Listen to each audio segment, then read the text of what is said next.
I welcome people online. Can we get a roll call, please? Absolutely. Madam President, President Carolyn Swanson, Here. Vice President McNary, Here. Trustee Hazen, Trustee Otmar, Trustee Brian Swanson. Here.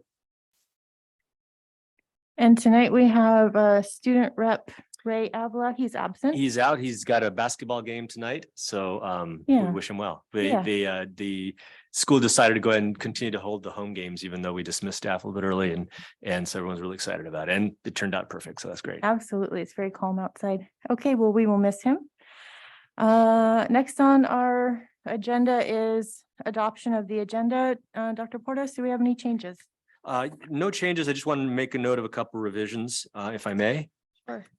On the action items, we're only going to be discussing tonight the district financial audit report covered by the auditors. We'll not be dealing with the bond measures A or D on this meeting. That'll be coming to a future meeting very soon. So that's just a revision. The information discussion cover sheet for the annual California Uniform Public Construction Cost Accounting, CUPCA. The list of pre-qualified contractors had a typo on the cover sheet, so that got corrected. That'll be discussed at that time.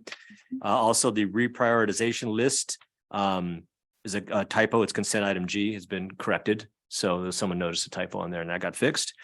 And I think there were a couple pages on the electronic copy of the board packet that began on 147 that we don't know what happened. The formatting just went all over the place, but the printed packets, the electronic packet is correct. The printed packets are having problems. I'm not really sure why.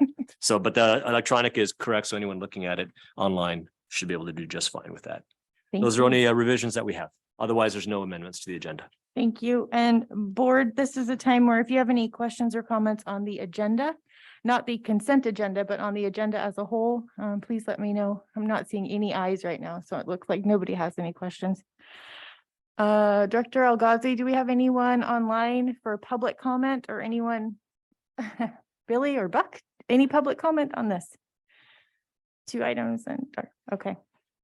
All right. Would anyone like to make a motion to adopt the agenda? I will make a motion to adopt the agenda as written. Okay. Thank you so much, Trustee Hazen. Anyone second? I'll second the motion.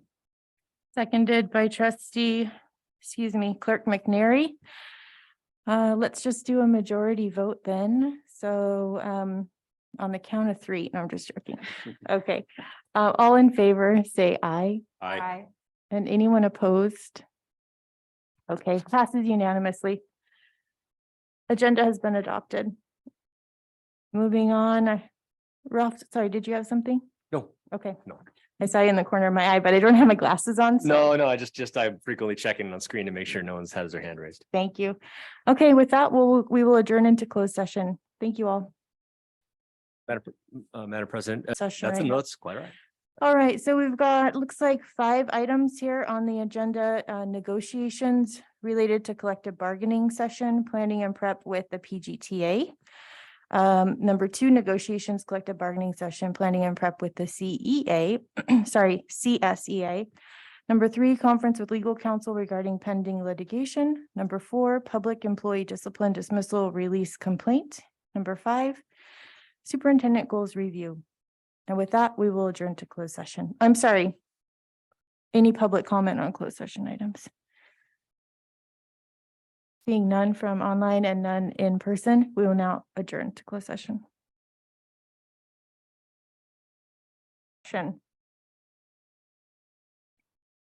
Just a quick report on action taken in closed session. We had information that was received and direction was given. Thank you, Elliot. And that was on, Ralph, do you want me to read over the 4 items, 5 items? You can do it in an abbreviated fashion. All right. That's fine. So the topics that we discussed in closed session were 2 different negotiations, one related to PGTA, one related to CSEA. Those are the 2 unions. Conference with legal counsel regarding pending litigation. We actually did not. We did not discuss that one. No information was received. And public employee discipline dismissal release complaint and a superintendent goals review. And just to make a note, we are wanting to bring back superintendent goals review for the next closed session. Okay, and with that, we'll do the Pledge of Allegiance.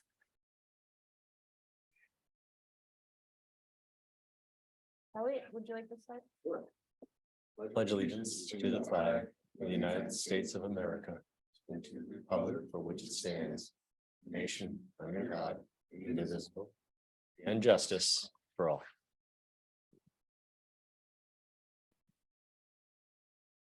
Thank you, Elliot, for leading that. Next up is written communications, and these are the communications that our board trustees have received over the course of from our last meeting. So first up, Elliot, Dr. Hazen, nothing?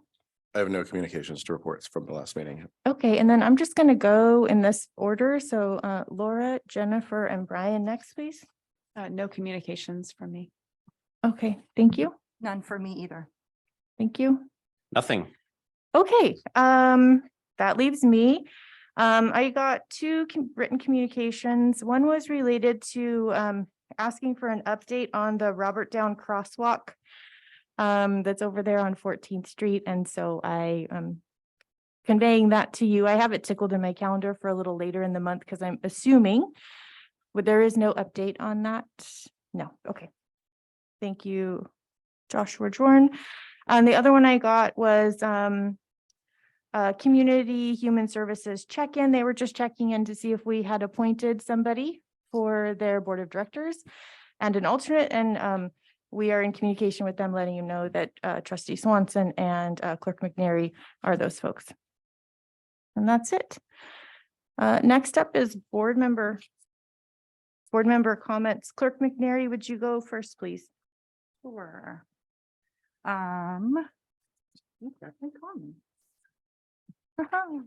Happy New Year to everybody and welcome back. It's 2023 and I hope we're all staying dry and warm, and it's nice and warm and the power's on here, which is different than my house right now.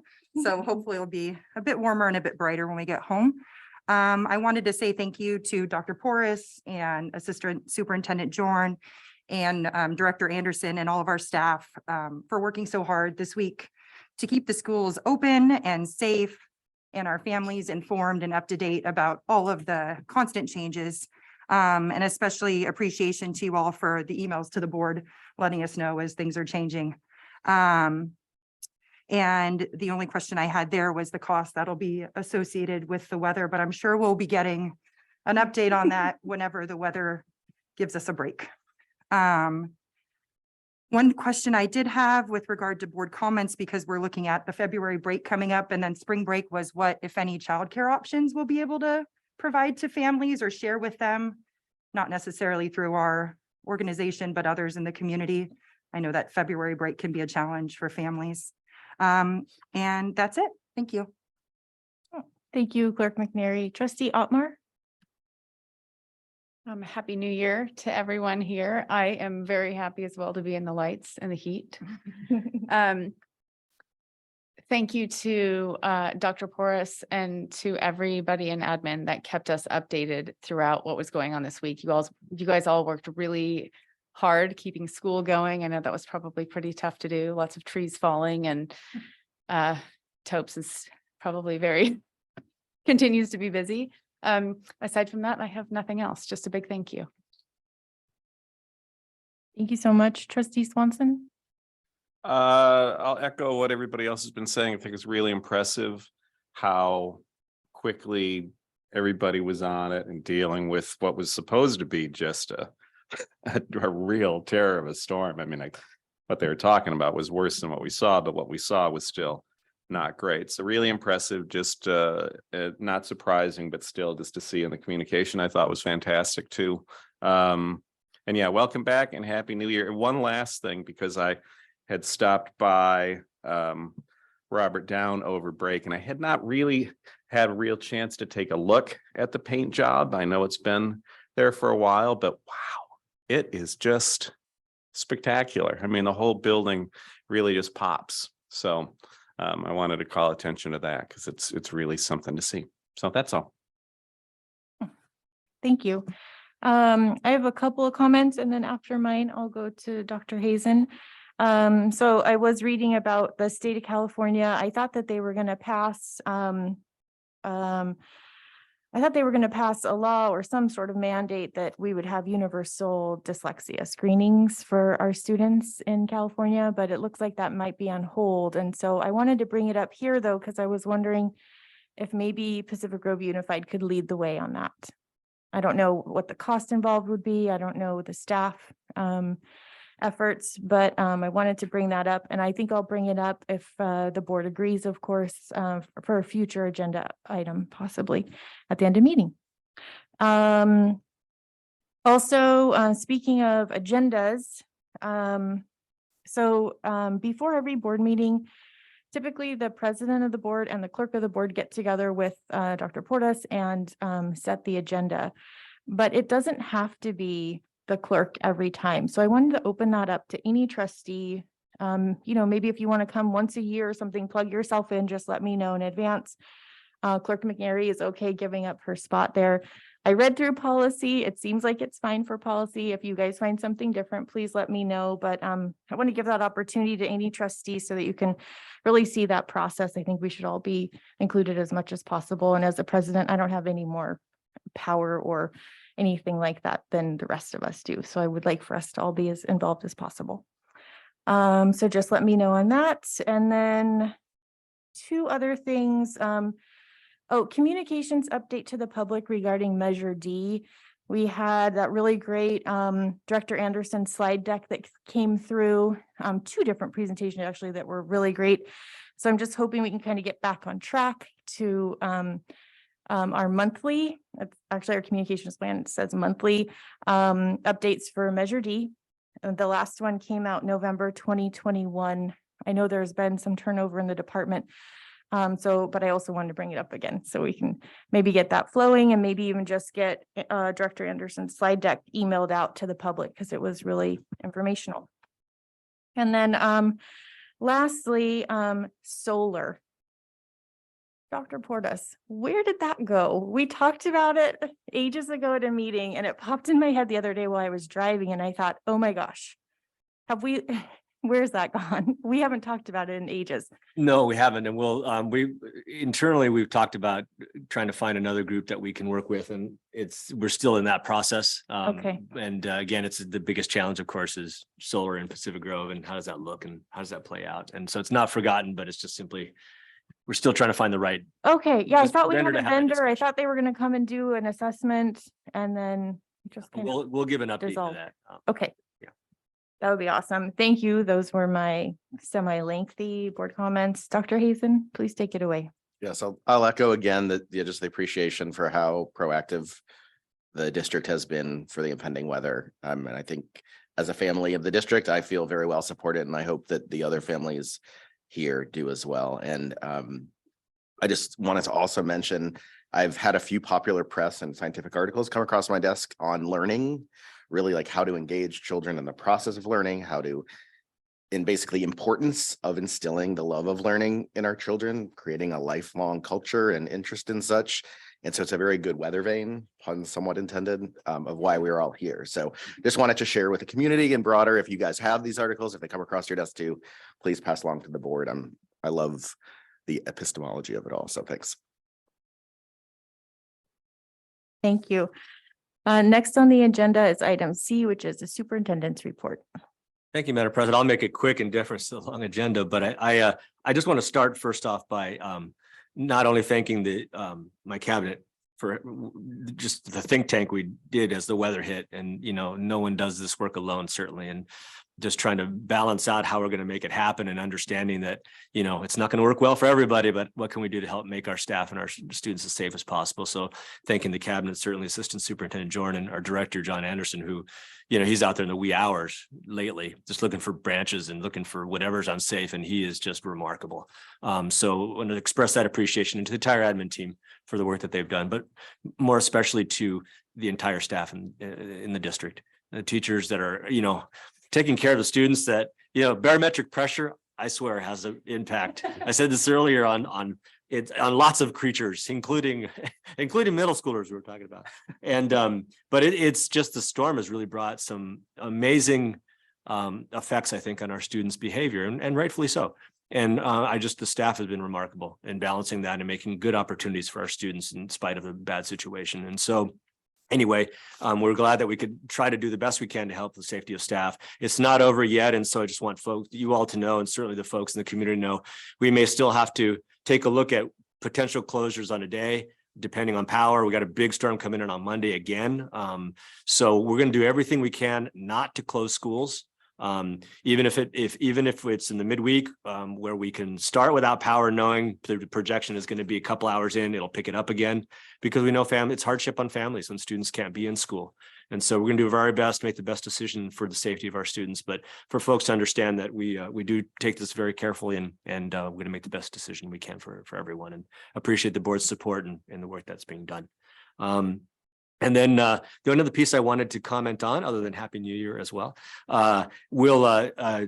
Principal Roach will be doing a public comment momentarily. Folks had asked what's the status of outdoor school, which is coming up next week, and the storms that are happening in the Santa Cruz Mountains and what's been going on. And he's been in close ties with the folks up at the camp. And so he's going to have an update on that virtually in just a little bit. But so it's just a preview of upcoming attractions. So just hang tight on staff comments. He'll make that for you. And I just wanted to primer that. Outside of that, thank you very much for beginning the year off in a great way, in spite of the weather.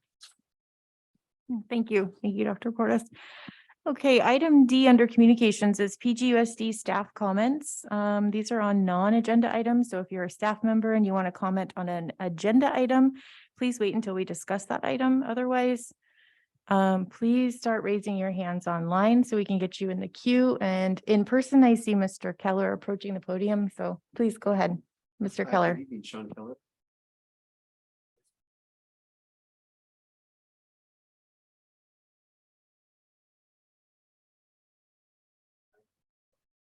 Sorry, Sean Keller, Robert Town, that's okay. I wasn't doing very well anyway. Sean Keller, Robert Town Principal. Happy New Year. Welcome to all the new board members. Next week, Robert Town PTA is hosting Dine Out at Pepper's Mexicali Cafe, and that'll be Wednesday, January 18th. The day before, I do have a planned Cocoa with Keller. So anyone who wants to ask me questions about Robert Down or anything in particular, feel free to come online. The link will be sent out to all families and to the board as well. What date is the Cocoa with Keller? You said the day before. Tuesday. Okay. Tuesday 17th. Sorry. Sure. That's Tuesday, the 17th for Cocoa with Keller, if anyone didn't hear online. And it looks like we've got one hand up by Principal Roach. Go ahead, Principal Roach, you have the floor. Hey, good evening, everyone, and Happy New Year. It is Sean Roach, your proud principal of Pacific Grove Middle School, with an update on outdoor school, as well as Elizabeth Stitt's parenting series coming up. Going to be a little lazy here. I just communicated with 6th grade families, so I'm going to read exactly what I wrote to them. If there's any questions at the end, I'd be happy to answer those. So I wrote to them that I've been in close contact with the folks at Outdoor School and have some important information to share with you. And speaking with their principal, we will be closely monitoring the storms over the weekend, in particular Monday night storm. Projections for this storm in particular are that heavy rain is forecasted, and our charge is to monitor the driving conditions to ensure safe passage to the site. The rain forecast is scheduled for the scheduled trip Tuesday through Friday is nominal and not a concern. We need to make sure that Monday night storm does not affect the roads leading to Outdoor School. I will be in contact with Outdoor School principal throughout the weekend and into Monday to apprise the situation, make a decision based on the safety of our students. This information is vital to make an informed decision. If we find that the weather has affected the driving conditions, we may pivot to a Wednesday departure and a truncated visit. Their folks are ready for both scenarios, as are we. Please stay tuned for my communications, as I intend to pass along information to you regarding any changes to our scheduled plans. I'm confident that this wonderful experience will take place and that our students will participate in a wonderful experience that they will never forget. Please contact me with any questions that you may have. And on another note, we decided, because of the weather, we delayed Elizabeth Stitt's parenting survey, which will begin next week, January 11th at 6:30 in the PGMS library. Really hope you guys can take a time to drop by and check it out. We're working on a flyer with a little bit of a rearrangement of the topics to be covered. And I hope to share that with you all very, very soon. Are there any questions that you may have? It looks like Dr. Hazen has one question. Just a quick one. Thank you so much, Principal Roach. Is there a backup plan? I hope we don't have to get there, but if it's canceled, is there a later date it would happen potentially, or something else that could take its place?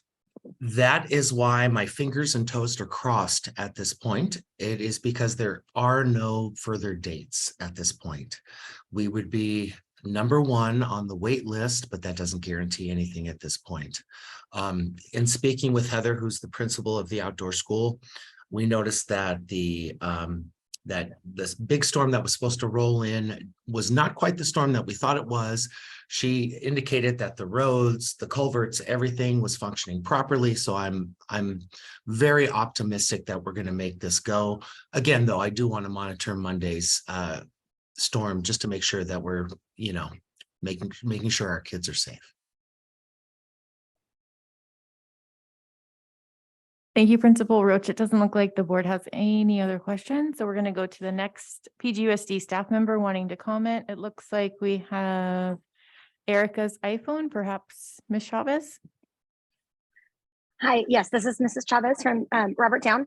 And I want to just follow up to say thank you for the communication with schools being open and the plan of attack for if power is out.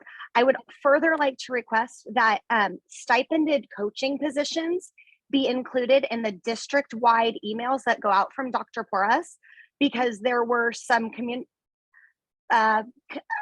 just confusion regarding basketball practices and things like that, because I was getting emails as a staff member that before even coaches, so I thought practice was canceled, then maybe it wasn't, then it was, and it wasn't. So if we could get the stipended coaching staff on those district-wide emails as well, that would be stellar. So thank you. Thank you for that comment. And I see Dr. Portas making a note of that. So your request has been heard. Thank you for bringing it up. I feel like every opportunity that we have to do things a little bit better, we're here for that. So thank you. Thank you. I don't see any, let's see, Director Algaze, do you see any other folks online looking to comment? No. Okay. I do not either. So moving on to individuals desiring to address the board. This is the time in the meeting where any member of the public who wants to comment really on any item of interest that's within our board's jurisdiction, we would love to hear from you. You get 3 minutes, whether you're here in person or you're online. Let's see if I've forgotten anything else. This is for items that are not on the agenda. So again, if we have something on the agenda, we're going to be talking about it later in the meeting, and we're going to be asking for public comment during that item. So this is a time to talk about items that are not on our agenda. Speakers will be called sequentially until there is no speaker coming forward. I'm going to open it up to anyone here who's here in person, which I don't see anyone in person. And so if anyone is online, a member of the public wanting to comment to the board, we would love to hear from you. Please just raise your hand and we will unmute you and hear your comment. So I'm just going to give it maybe 10 seconds for anyone to raise their hand.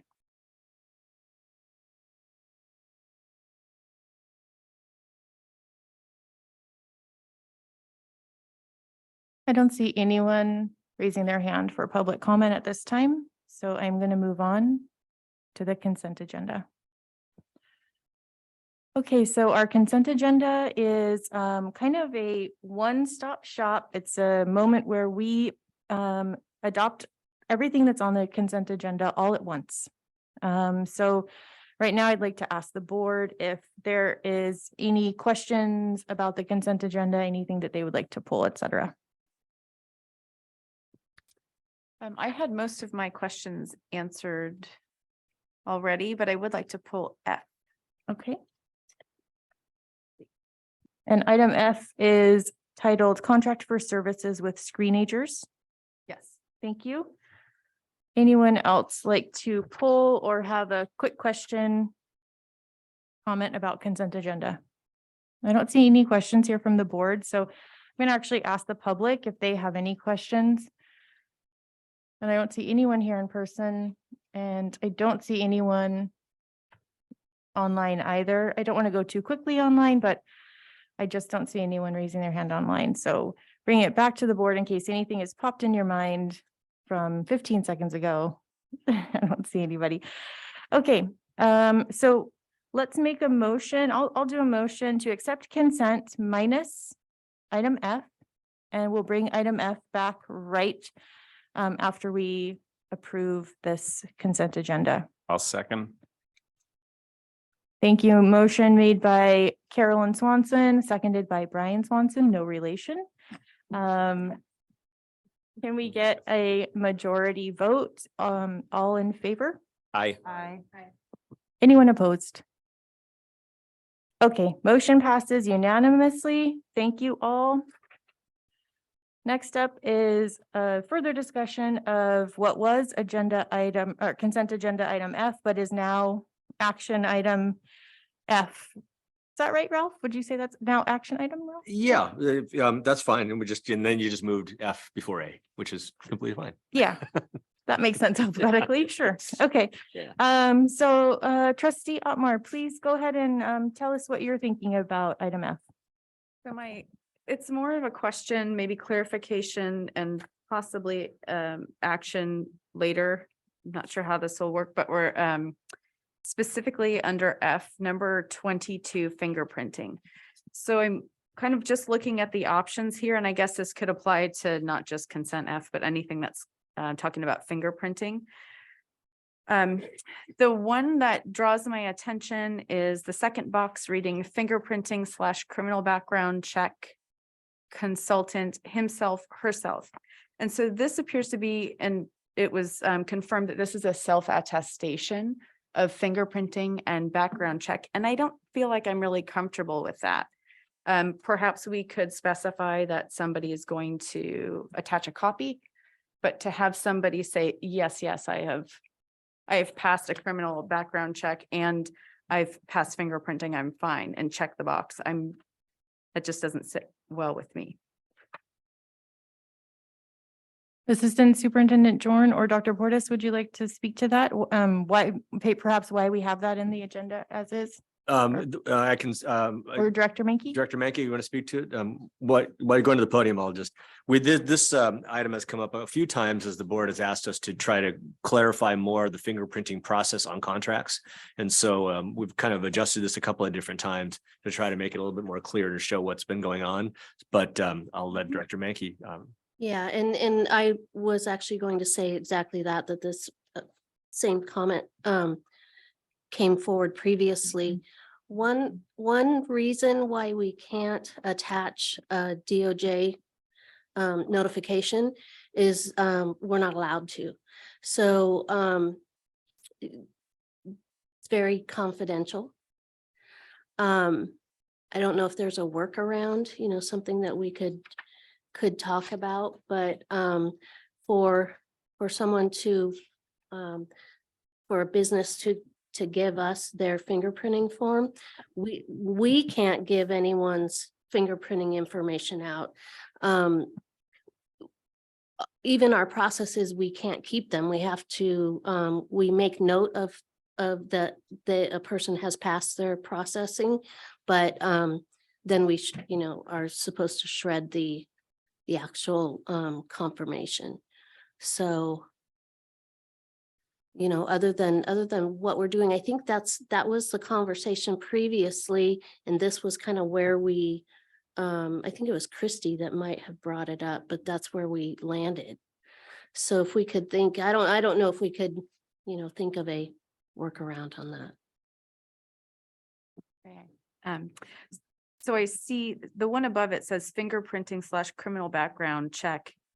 Oh, excuse me, the one below it, fingerprinting done by the organization independently, declare under perjury, consultants employee. I think that one I feel comfortable with.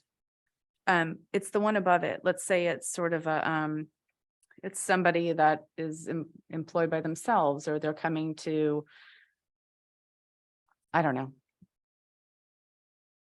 they're just coming to the school, maybe they don't have a technical like employer.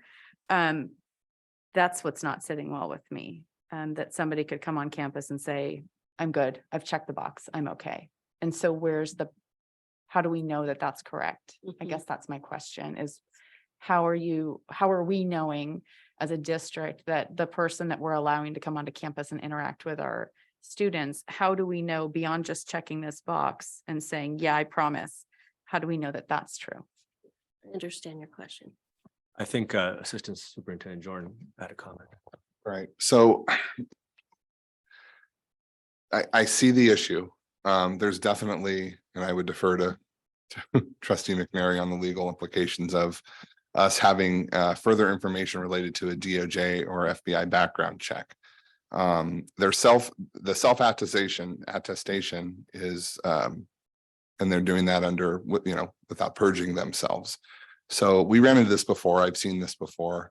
One of the ways to get around this is to offer DOJ, FBI screening through the employer, but then that's a complicated thing as well. I know that the county office used to do that and they don't anymore either. So I think we need to look into, what the issue is here and see if there's maybe a legal remedy or some sort of workaround. But as it stands right now, the way that it's written, legally, that's all we're technically allowed to do. So this came up at a county board meeting also. I've heard this conversation multiple times.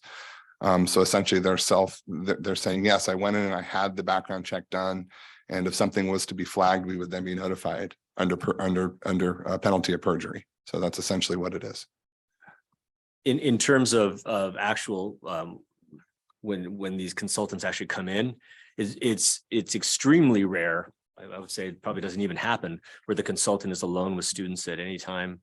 These consultants are usually brought in as guest speakers, presenters, and they are always supervised by the administrator or a teacher or a certificated employee directly.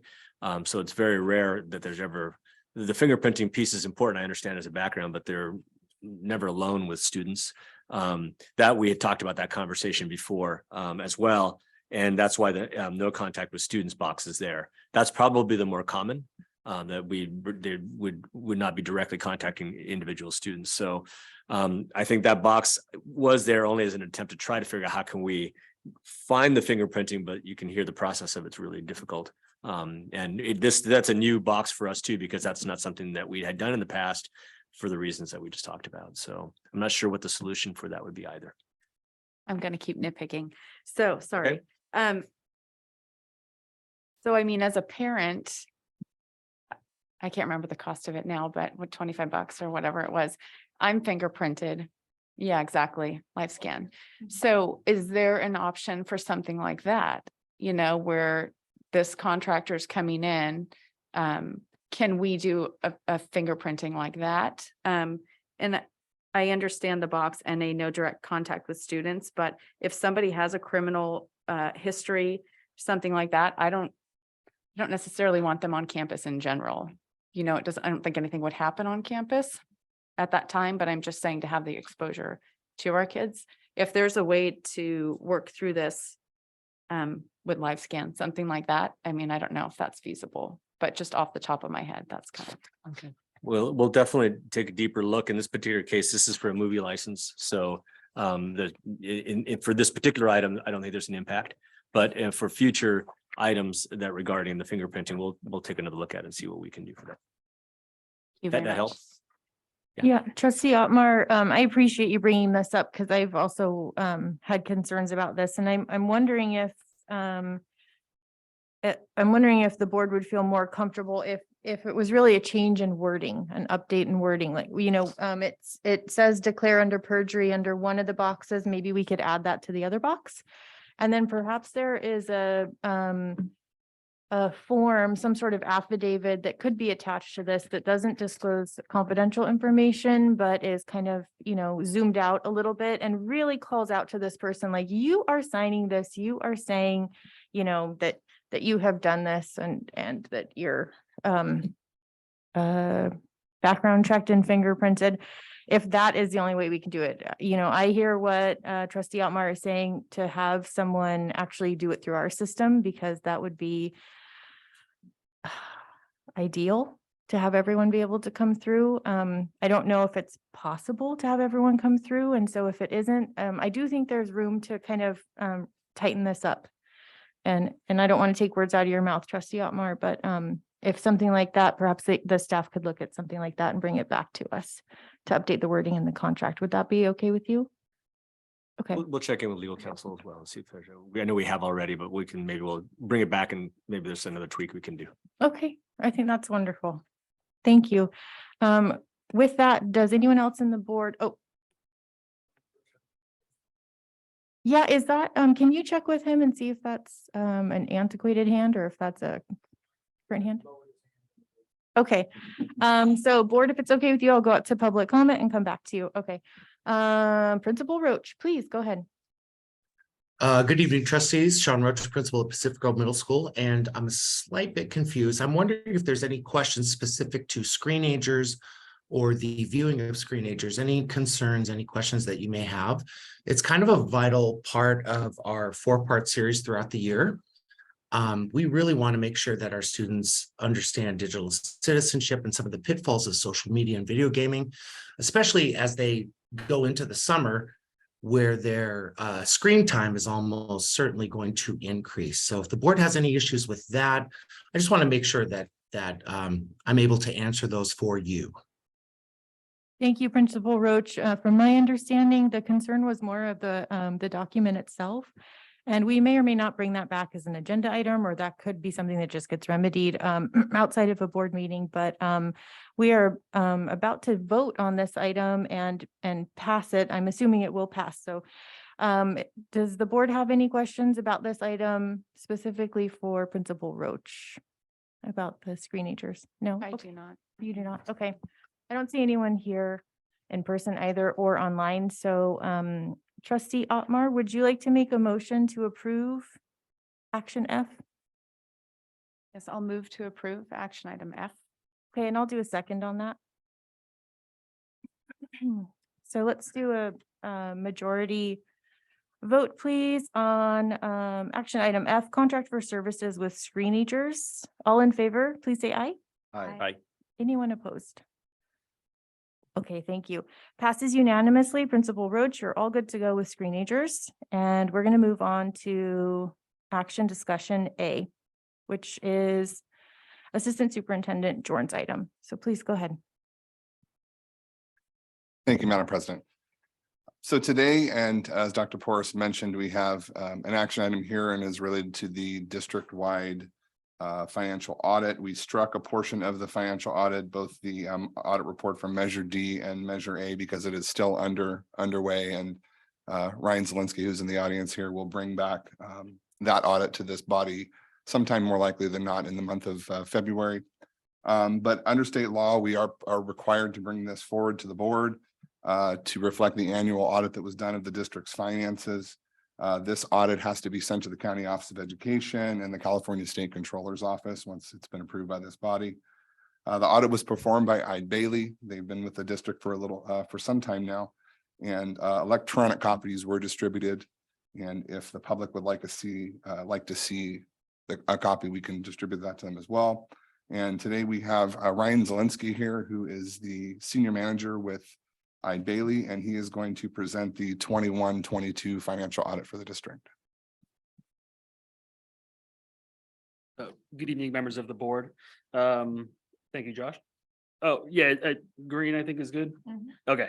So as Josh said, I'm the senior manager with Eide Bailey. I've been auditing Pacific Grove for, I don't know, a while now.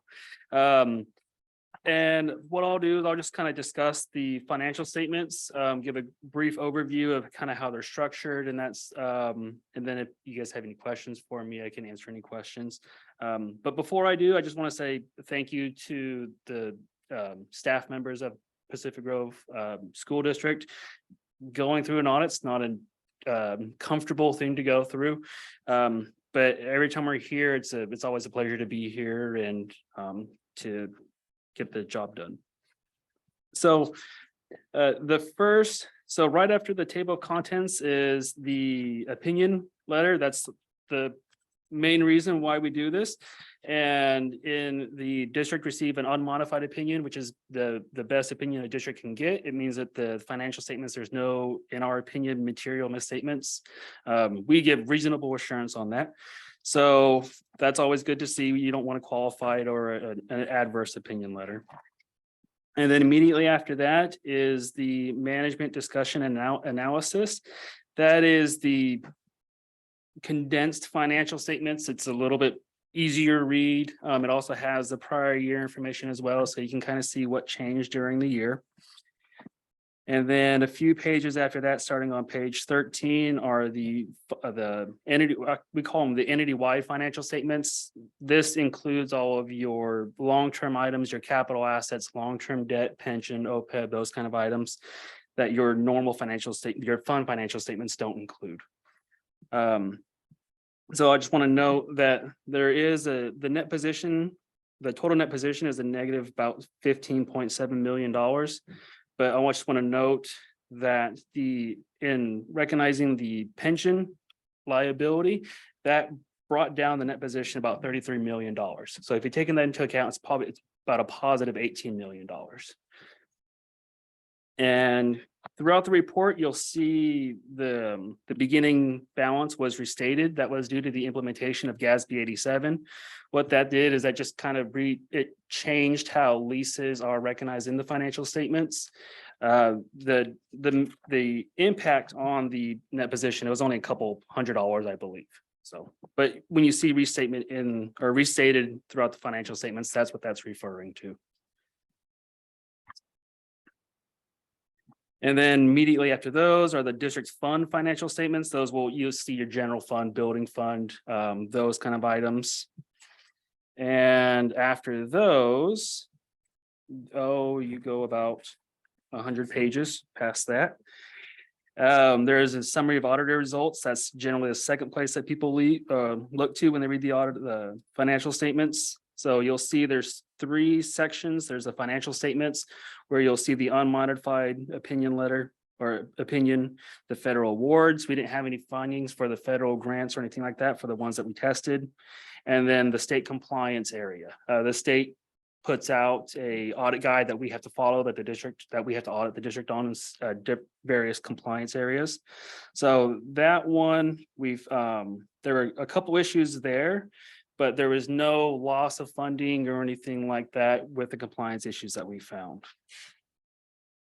So I guess before I move on to the findings that we noted, are there any questions about the financial statements that maybe I can answer? Board, any questions? No? Anyone online, any questions? In fact, we will let the presenter finish and then I'll do the online comments. I don't see any right now and I don't see any from the board. So thank you for asking. Okay. So there was one financial statement finding, and this was regard to the measurement of the cash and county. Cash and county is technically an investment, and under GAAP, you have to report that at fair market value. Even though when you put in $1, you get $1 out, you have to present it at fair market value. So, just like an investment, if it goes up, you report it higher. If it goes down, you report it less. All of the funds were fine except for the bond interest and redemption fund. So that one, it just for 21-22, there was a decrease in the investments. So that just reflects a decrease of about $150,000. But again, that's just a valuation presentation thing. You didn't lose $150,000. It's just that's how the value was at June 30th. And then next couple pages is the federal findings, no findings there. And then in the state compliance area, there were 2 findings there. The first one was the high school. So the CDE, when you are approved to take attendance online, there needs to be a process to make sure that all the teachers are taking attendance every single day. And when we went out there, let me just make sure that that report was not printing and reviewing that report every day. So we just make the recommendation just to print that report, make sure all the teachers are taking attendance and they're all submitted, and then print out that report for audit. Can you reference the page that you're on right now, please? That is page 103. Thank you. And then on the very next page is the other state compliance finding. The form annual, where you report your attendance to the state. We noted, or we found that the special day class wasn't reported for all the grades. So it was understated by about 23 ADA. So, and there's no fiscal impact on that as well. Those are the financial statement findings. And there is one, we also have to talk about the management letter findings. This was about the high school ASB. When we looked at the bank reconciliation, we just noticed some items that were quite old. So if they're over 6 months old, we just say, look, kind of do a little bit research into them. Is that check going to clear, or what happened? But it wasn't much. I mean, the checks was about $1,900, and I think, no, the checks were about $250. And then there were some outstanding deposits that I believe were like credit card transactions that just weren't cleared on the bank reconciliation. That doesn't mean that the district didn't get the money. It's just the bank reconciliation, they're still on there. And that is it. That is my presentation.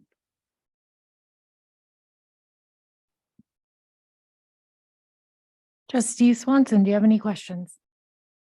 I wish I had more questions for you because I've seen you so many years now, and I appreciate you coming and doing this. And it almost feels like we should just work up some to make it worth the trip for you.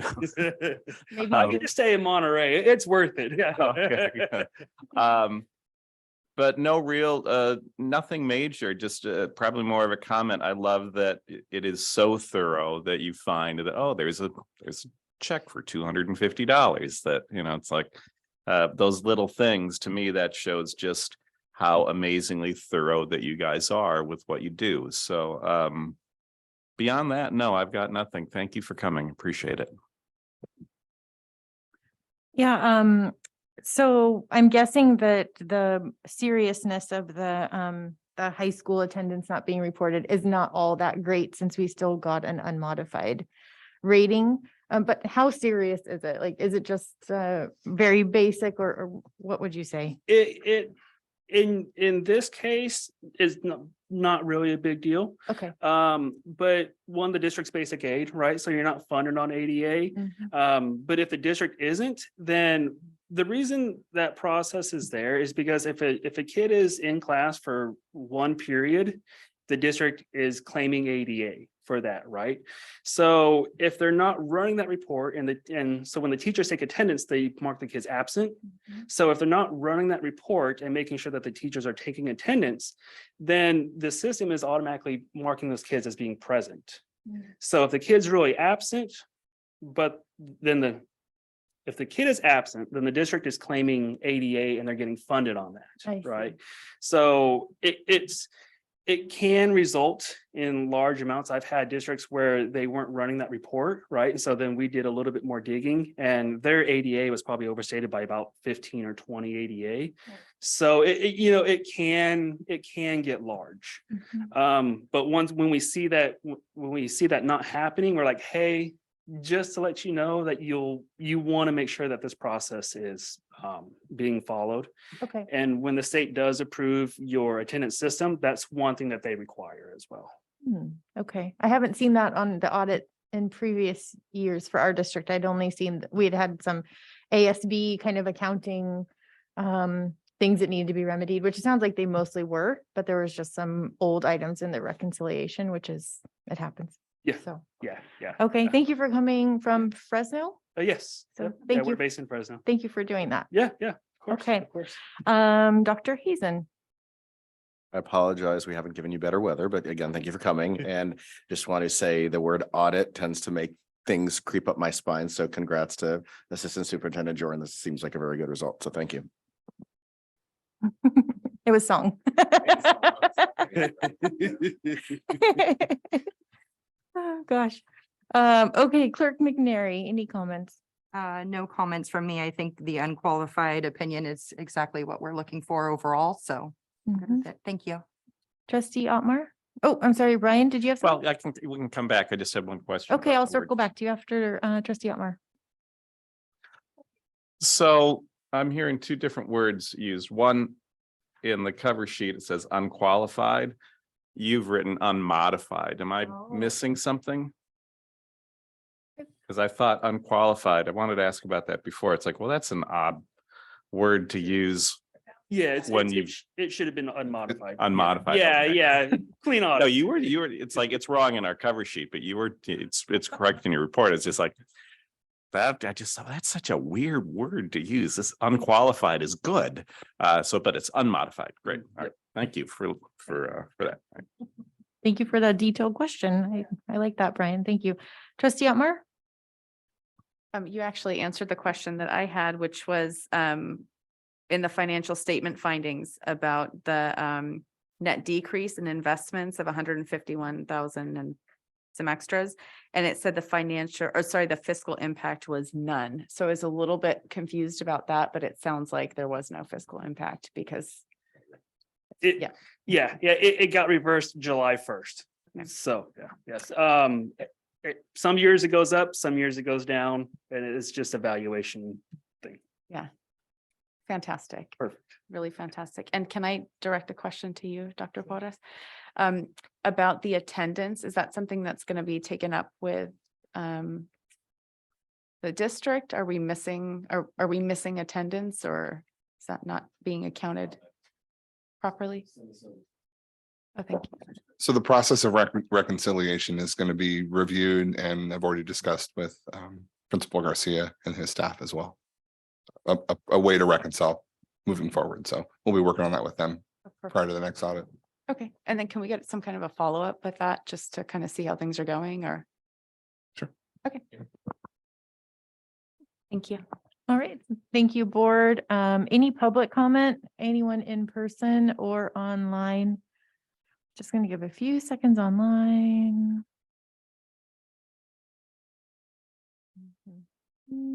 I don't see anyone online. I'll bounce back just really quickly to the board. Anything pop in your minds? No. Okay. So this is an action item. So I'm going to go ahead and make a motion on staff's recommendation to approve this. I just need a second. I'll second the motion.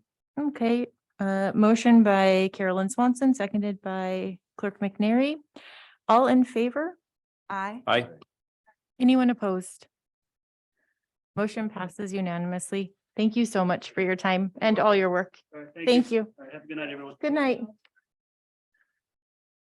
Okay, next up is action item B, which is our district update on response to COVID-19. Thank you, Madam President. Actually, there's not much to report between now and the last time we have met. The county numbers are gone down a little bit from the last round that we had in reports. The 7-day positivity, the two that we've been following as a district, the 7-day positivity is actually that one has gone up. It's 6.8% now, where it was at 6.3. And the 7-day case rate is now at 5.8 per 100K, which was 6 previously. So again, it's staying relatively at par, and district-wide, we not had very many active cases. We have 2 that have been added to the dashboard that were it was updated yesterday, but those are the only 2 cases at this point that we have are active.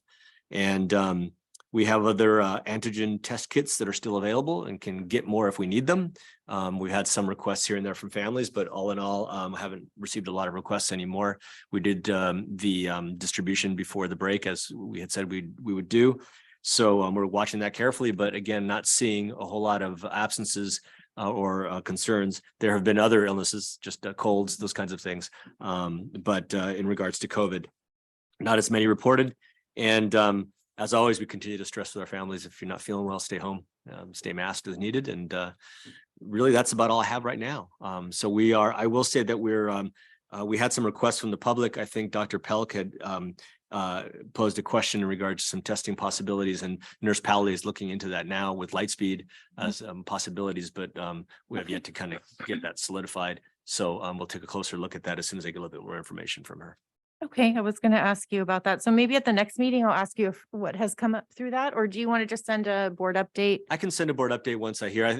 Nurse Powley just sent something, it was right before the board meeting, but I haven't had a chance to really digest it Okay. yet. So. Okay, great.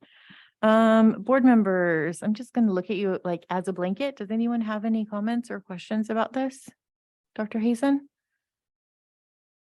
I was just going to ask ongoing, it seems like we've had very low rates of absence in the staff as well, right? From COVID lately. Yeah. So I just very excited to hear that and would love to know if there are any, chances of rising so we could start to get out ahead of. Sure. Yeah. And we're the dashboard is our best indicator because that's where we're able to track any kind of active cases that are happening. And how are the hospitals? How is, I guess our closest one is Chomp. as far as, The hospital census as of today was 24, previously 25. And those are in ICU, but not necessarily COVID? That's the reading that we get. Okay. Unless you have any more information, Trustee Otmar. No, probably not ICU, but maybe just in-house, Just in-house. I would imagine. Yeah, I don't know for sure, but having 24 in ICU would Would be be big for a us. lot. Yeah. Yeah, maybe maxed out because I, for some reason, thought there was only 20 beds in there. Okay. So I think probably just if that's the number we're talking about, it's probably just in-house patients. Okay. And that's all I have. No action necessary tonight, but that's just what we got. So. Okay. So board, I'm going to go out to the public, and then if anything else pops in your minds, let it percolate. I'll come back in a second. I don't see anyone here in person. And Dr. Algazi, I don't see anybody. Do you online? Okay. Okay, board, this is an action item, although we're not really giving any action. Dr. Portas, do you want us to vote on this or No, just? move no on? action necessary. There's nothing to Okay. take action on. All right, looking at all of you, I don't see any more further comments on this item. So we're going to move on to action item C, which is review of board policy 9320 regarding board meeting schedule. Dr. Portas. Thank you, Madam President. Actually, this was a board request to bring this item forward to take a look at the meeting dates and in particular to the policy 9320. And so I think the suggested had come up if we were conducting more board meetings into the month of July, which is the typically a month that there are no board meetings, but because the policy reads every month. So we're bringing this back at the board's request so the board could have a discussion about that. Okay, trustee Brian Swanson, do you want to start? Yeah, I mean, I was in favor of bringing this back just for review, not to add more meetings, but again, to get our policy in line with that. I'm still of the mind that if we're getting our business done, we shouldn't necessarily be adding more meetings. But that the policy should reflect what we're doing in the schedule that we have. So that's the angle that I'm coming at it from. Thank you, trustee Swanson. Dr. Hazen, any comments? Yeah, I'll echo that. For my day job, I am in many, many meetings, and I had a New Year's resolution to have fewer meetings and more expeditious meetings. So I would kind of say the same for the board. If there's ways that we can make sure that we're getting through the agenda as needed, I would not be a fan of adding more meetings to our schedule unless there is, again, a very demonstrable need. The other point I just want to make quickly on that was, I know sometimes we have special meetings in the long-term calendaring, and so I don't know if it would be useful to start putting those on the calendar as at least a placeholder. So we're recognizing they may not actually happen down the road if the special meeting is not needed, but that way we could be out in front of those rather than having them come up. And I know some will come up ad hoc anyway, but there were definitely some that we know will be probably happening down the road. Will you remember that for when we talk about our future meetings, and we'll plug that in, because policy wise, we don't have codified special meetings. We just have regular meetings codified in there, correct? Correct. The board can assign special meetings at any time to Okay. cover any particular topic. We put it in our board meeting calendar item just as a placeholder so that the board can make sure to calendar those. Okay. But they're typically, the intent from statute is that you don't plan a special meeting per se, because then it would become Not A regular, special. not so special. Yeah. Right, Okay, so- but I like your point, Dr. Hazen. So will you bring that up? Right. When we One- talk one about of our the calendar? Thoughts being just with busy schedules, if we had days in mind that could be special meetings, Mhm. they could always get cleared, but that way we could reserve them as long as possible so that something else. Yes, doesn't come up. that's a good future. In the That's a public. topic for later in the agenda. Thank you so much. Clerk McNary. I'm of a different mindset. I guess I would love if we could conform to our current board policy that was just recently approved in October and reviewed in October of 2021. I think having consistent meetings twice per month that are planned ahead would actually help us be more efficient, would help us end meetings earlier on a regular basis, would get staff home maybe at 9 o'clock on a more regular basis instead of us having to extend our meetings. I'm also like really excited after going to CSBA, so I can foresee like new future agenda items and trainings or study sessions that we may want to plug in. So I guess that's kind of where I'm coming from when I'm thinking about the calendar, is actually keeping the 2 meetings. And like you said, if we have a quieter schedule, but we want to do a study session on superintendent evaluations or something, we can build that in if we have kind of the framework in our calendar. So. Good point. Trustee Otmar, where are you at on this? So I am of the mind that the more productive a meeting we can have, and everyone's time is valuable. So being able to condense the meeting into something that's really productive is ideal. If we're continuing meetings through July, the things I think about is families on vacation. So public comment if we're addressing certain topics, or staff, on vacation, things like that. I think those are the things we also need to consider, that it's not just us, it's the public and staff and administration and others that have comments and opinions and want to be involved in discussion. So my preference would be to have the scheduled meetings kind of as is, and if we have to modify policy to make that happen, I'm on board with that. Go ahead, Right. Dr. Hazen. And I'll also say I'm 100% willing to revise this, but feeling so new to the board, it's hard for me to imagine making that change at this point until I get my feet out under me, is my other thought on that. One thing that I have wished that we had was a board meeting before school started. I had seen some value in that over the years, and right now policy says that we would actually have 2 meetings in July, so 2 meetings technically before school starts. I would be in favor of at least placeholding 1 meeting before school starts. Maybe we don't need it, and maybe we do wipe that off, but that one has had some value and importance to me. And so, anyways, so right now our current policy says 2 meetings, first and third Thursday every month. And so we're not really doing that right now.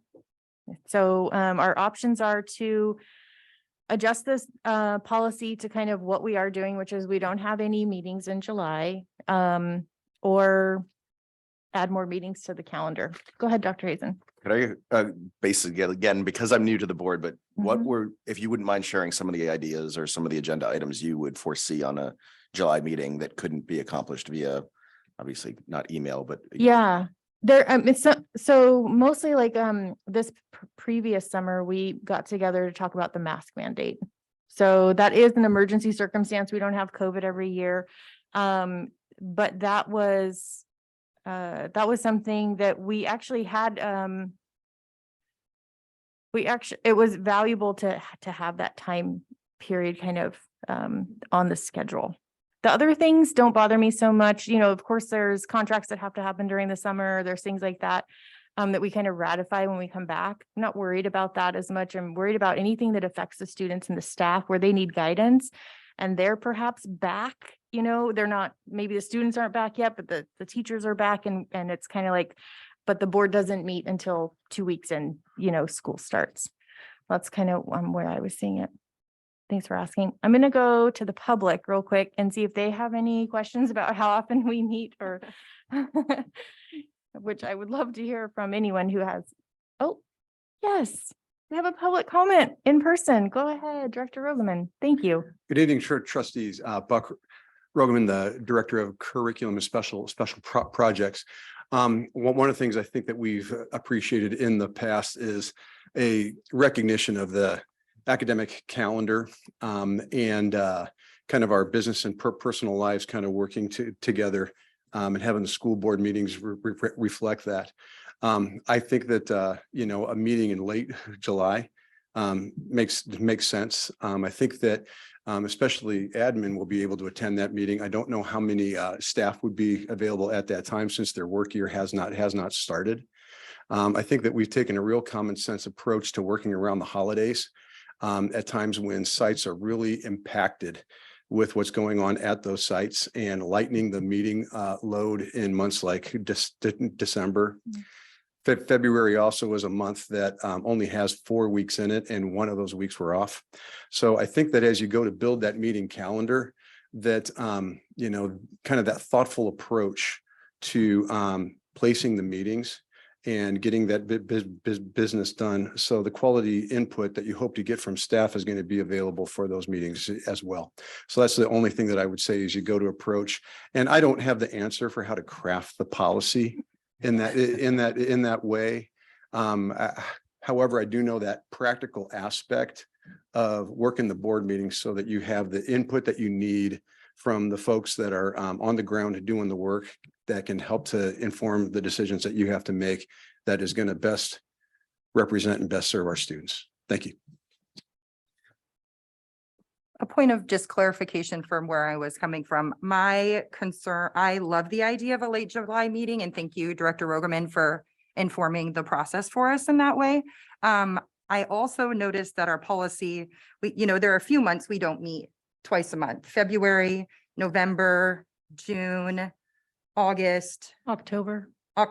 So it adds up. Yeah, it adds up. And I don't want to burden staff or anyone out there with more work. I love the idea of a July meeting. I think it's a really good tone to set us coming back to work before we're asking teachers and staff and everybody else to get back in their classrooms. And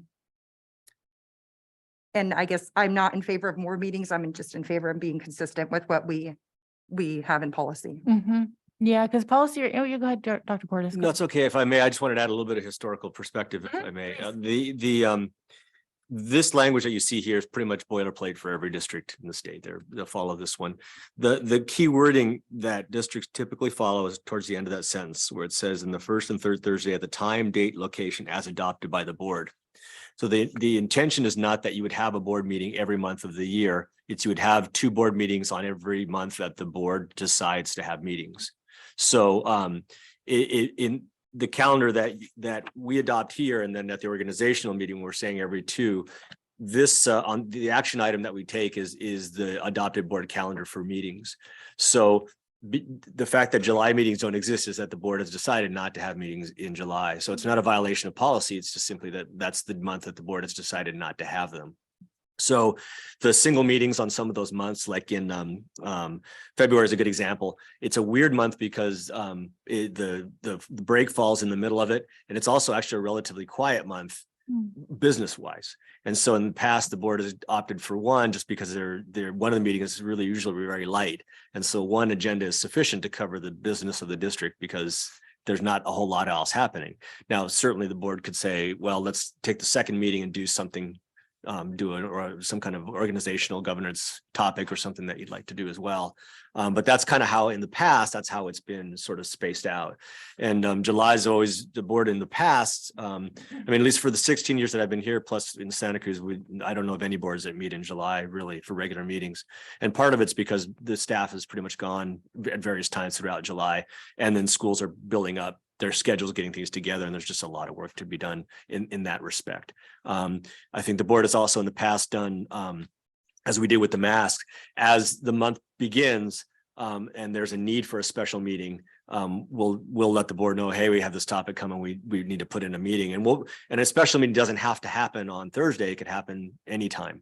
So then there's some flexibility there to say, let's pick this date closest to when the school year starts that will still have an impact on what we need to do to decide. So that's just some of kind of past historical in terms of how this policy has been adopted. So I don't think you necessarily have to change the policy to have or not have meetings in July. I think the calendar that you adopt of your meeting is you saying, you implementing your policy by choosing the months when you're going to have Okay. meetings. I don't know if that helps, but that's. Yeah, I appreciate the clarification because essentially you're saying we have been following policy because the policy allows for flexibility. Right. Okay. Right. I don't see any other public comment in person or online, and it would be good to wrap this up. So board, how are you feeling about the existing policy and what you want to do with it? Brian, anything? Well, having heard what I've heard here now, I'm not feeling any need to change it if we're okay, and as far as adding, meeting in July, like we have done it before when we've needed to do it. Mhm. So my concern about putting one on the calendar would be that now we have it there and it's like, we're going to start adding stuff to it. And there's a lot of other stuff as we're coming back in, like Dr. Porras pointed out too, that people are just trying to get ready. There's a lot to do. I don't want to all of a sudden burden staff with, hey, we now have this on the agenda. We need a report on that. We need this. We need all these different things too. And as we're rolling into the beginning of a school year, there are all these other events that we as board members are usually at too. We're at the welcome breakfast, at least we haven't had one for a while, but those things, there's all these different events too that the board is at and staff is at too. We're busy doing those things. So that's my 2 cents on that. Okay, thank you. I have, I brought the CSBA sample school district governance calendar copy with me. And so I was just looking specifically in July to see kind of like, if there's something maybe we're missing. And actually several of the July items are really board job items, like conduct a board self-evaluation, work on the district mission, vision, student learning and achievement goals, finalize superintendent goals and success indicators.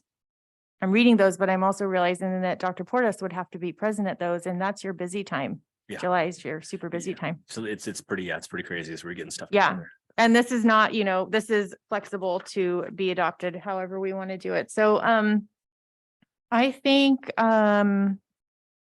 it's time to either make adjustments to the policy or just not have any direction on it and just keep it as is. Trustee Otmar, did you have anything to add? I don't think so. I Okay. mean, my preference would be to keep it as is because it sounds like we're in compliance with policy either way. So I think adding something in writing, I don't know that that's necessary. Mhm. If we need it, then we can do it. But if we don't need it, then it sounds like we're okay. Mhm. Trustee Clerk McNary. Nothing more from me. Okay. Brian, Nope, good. Dr. Hazen, Full agreement with what's been said. Yeah. you're okay. Policy. Thank you for the clarification, Superintendent Porras. Yes. Okay, so is anyone wanting to float a motion related to this item? I'll be happy to make a motion to keep policy as is and keep adhering to it as the board has been adhering to it. Okay. Do I have a second? I'll second that. Okay. Okay, we'll do a majority vote on this one. So that was a motion made by Elliot Hazen, seconded by Laura Otmar. All in favor? Aye. Anyone opposed? Okay, motion passes unanimously. Dr. Porras, thank you for the clarification on course, that. It my was pleasure. really helpful. My pleasure. Okay, thank you so much. Okay, moving on to item D, which is board calendar and future meetings. How timely. So very calendary today. So Dr. Hazen, let's start with you. You had some good input on this item. Go ahead. Sure, and not asking for an overly quantitative analysis, but just to know if there have been particular times of years when there have been special meetings called, if it would make sense to have a few placeholders. Again, recognizing that they're not agendized, so we don't have, or they're not formally agendized, so we don't have to meet on those dates, but just a heads up to the public, to the staff, et cetera, that if there's a special topic coming up, this is a day we may want to do it. I don't know if that makes sense, but I'd Sure. love to consider that based on past history. We have, some of the topics that we blocked out, and usually parenthetically we'll put as needed or if needed. A board study session on budget has come up before, and that's varied from time to time, depending when the board would like to have that happen. But oftentimes it's when we're board budget building time, so somewhere between the January and March time. We've had board study sessions on governance. So chance for you to look over the 9,000s again, to talk about the governance handbook, which needs to be revised. And that has come in the past, either in late spring in preparation for the following year, or sometimes it's come very early fall. So that the year gets started and then to revise it. So that's a topic that has come up before. And then another topic that has come up, and it's varied in the calendar, has been just an opportunity for the board to have a governance session in general, just to open it up regarding all the 9,000s, not so much about a policy driven piece, but more about how we as a board operate and work together, and leave it fairly open so the public can participate as well. And that one, if I recall correctly, in the October-ish time, right in there. So certainly they are there. And as a board, we can, as staff, can come back to you with some recommendations for what might be some good times for that. But if you as a board feel like you have some dates in mind already that you think would be good general dates, we can just plug them in there. And again, as needed, we get close, we don't need it, we can just simply remove it. That's what we've done before. Okay, thank you, Dr. Hazen. Clerk McNary. I'm sorry. Thank you, Dr. Portas and Dr. Hazen. Go ahead. Sorry, Clerk McNary. Thank you. I have the awesome samples governance calendar we got from CSBA. And I would like to propose giving myself more work and kind of just doing a compare and contrast with our calendar and the one from CSBA. I thought there were some really interesting additional things I might be able to propose and the board might consider adding. And it would basically be things to help the board monitor what we're doing. Things like, what are we doing as far as community relations? What are we doing as far as advocacy at any level? Like you were mentioning, Dr. Hazen, study sessions or trainings that are important for us to keep doing. So yeah, that's my proposal, and I'd be happy to review it all and go over it with Dr. Portas, and I could make a calendar with the changes, and the board could consider whatever they'd like and approve them or reject them. That's what I've got. So just to clarify, Clerk McNary, are you saying you would, because we're used to this in the packet, right? This table. So are you saying you would kind of work with Dr. Portas and plug in things maybe and just highlight them as proposed, and then that would be in the packet, and then the board could review that in advance, and then we could talk about it at a meeting, and that would be based off of you pulling from the CSBA sample calendar. Is that right? Yes, and thank you for summarizing it more clearly. I appreciate No, I it. just wanted to make sure. Yeah, I just want to make sure. Thank you. Okay, that's a very generous idea. We'll put a pin on that, and we'll hear from Trustee Otmar. Go for it, Jen. Okay, Trustee Brian. I'll echo what Trustee Otmar said. By all means. Okay, I like the idea as well. I think that's really nice because it also saves board meeting time. We can't really nitpick through okay, so this is an action item. Oh, really quickly on the existing table, I had a question for you, Dr. Portas. I saw that on March 16th, it says Williams Valenzuela Uniform Complaint Report, and it also says that on June 1st. Is that a duplicate, or do we need to do that twice a year? We are required to report out on this in a quarterly basis. Oh, okay. So we actually, I don't know, quarterly is kind of the wrong one, because So we need two more of them? take one quarter out. 3 times a year is our responsibility. If there are complaints that come up in the summertime, we need to report it. Okay, will you add a third one then to it to make it full? We usually have one in the October, and I don't have that calendar noted here. We Okay. usually have one early in the fall as well. So Okay. they're all there, but that's why they repeat. Thank you. And usually we've been very lucky in that we've really had very minimal number of complaints that come through. There's a formal complaint process that this involves, and we're required by the state to report them. Thank you. Okay, so on this item, as far as this existing board calendar, future meetings, I think we're ready to approve as it is. Procedurally, Dr. Portas, do you want me to make a motion including Jen's offer, or should we just add that to? I don't know if that needs to really be on an agenda, or you Doesn't guys need can to just be. work offline, It's kind of like a subcommittee, really. It's not, I think if. the just to board like a wants to- liaison to you. Yeah, I Okay. think that's just fine. Yeah. Certainly, however you wish to do it, but that you don't, it's not necessary to codify it. Okay, Dr. Hazen. Am I allowed to do this in asking for public and staff comment on whether it's better to add more meetings or to have the meetings go longer, like in opinion, or maybe that'd be something that could come back on a future agenda item if anyone would like to report on their preferences for that? We did allow public comment related to the board policy. Let me think about that for a sec. We're gonna allow public comment right now. So I could put a call out if anyone has a thought on whether they'd like to have more special meetings or would like to, deal with these extended Yes. meetings potentially. I think that would be a good time for them. And then you can also, that's a great question as far as like reaching out to the community, because obviously not everybody is here tonight, right? So if you know someone who might be interested in that, please do reach out to them and ask them to email the entire board, or they can email just you and then you can send it to Ralph. So we do want to hear from them. Yeah. Okay. And so with that, we're going to go out to public comment and see if anyone has any input on this existing board meeting calendar. Let's see. Oop, I do have someone with the hand up, which makes me very excited because we haven't had very many people online with the hand up. Angela Lippert, you have the floor. Thank you so much for wanting to say something. Hi, thank you so much for the time. Angela Lippert, a parent as well as HR personnel specialist. So during the summertime, we are very extremely busy recruiting and onboarding and getting prepared for the school year, like many others have said.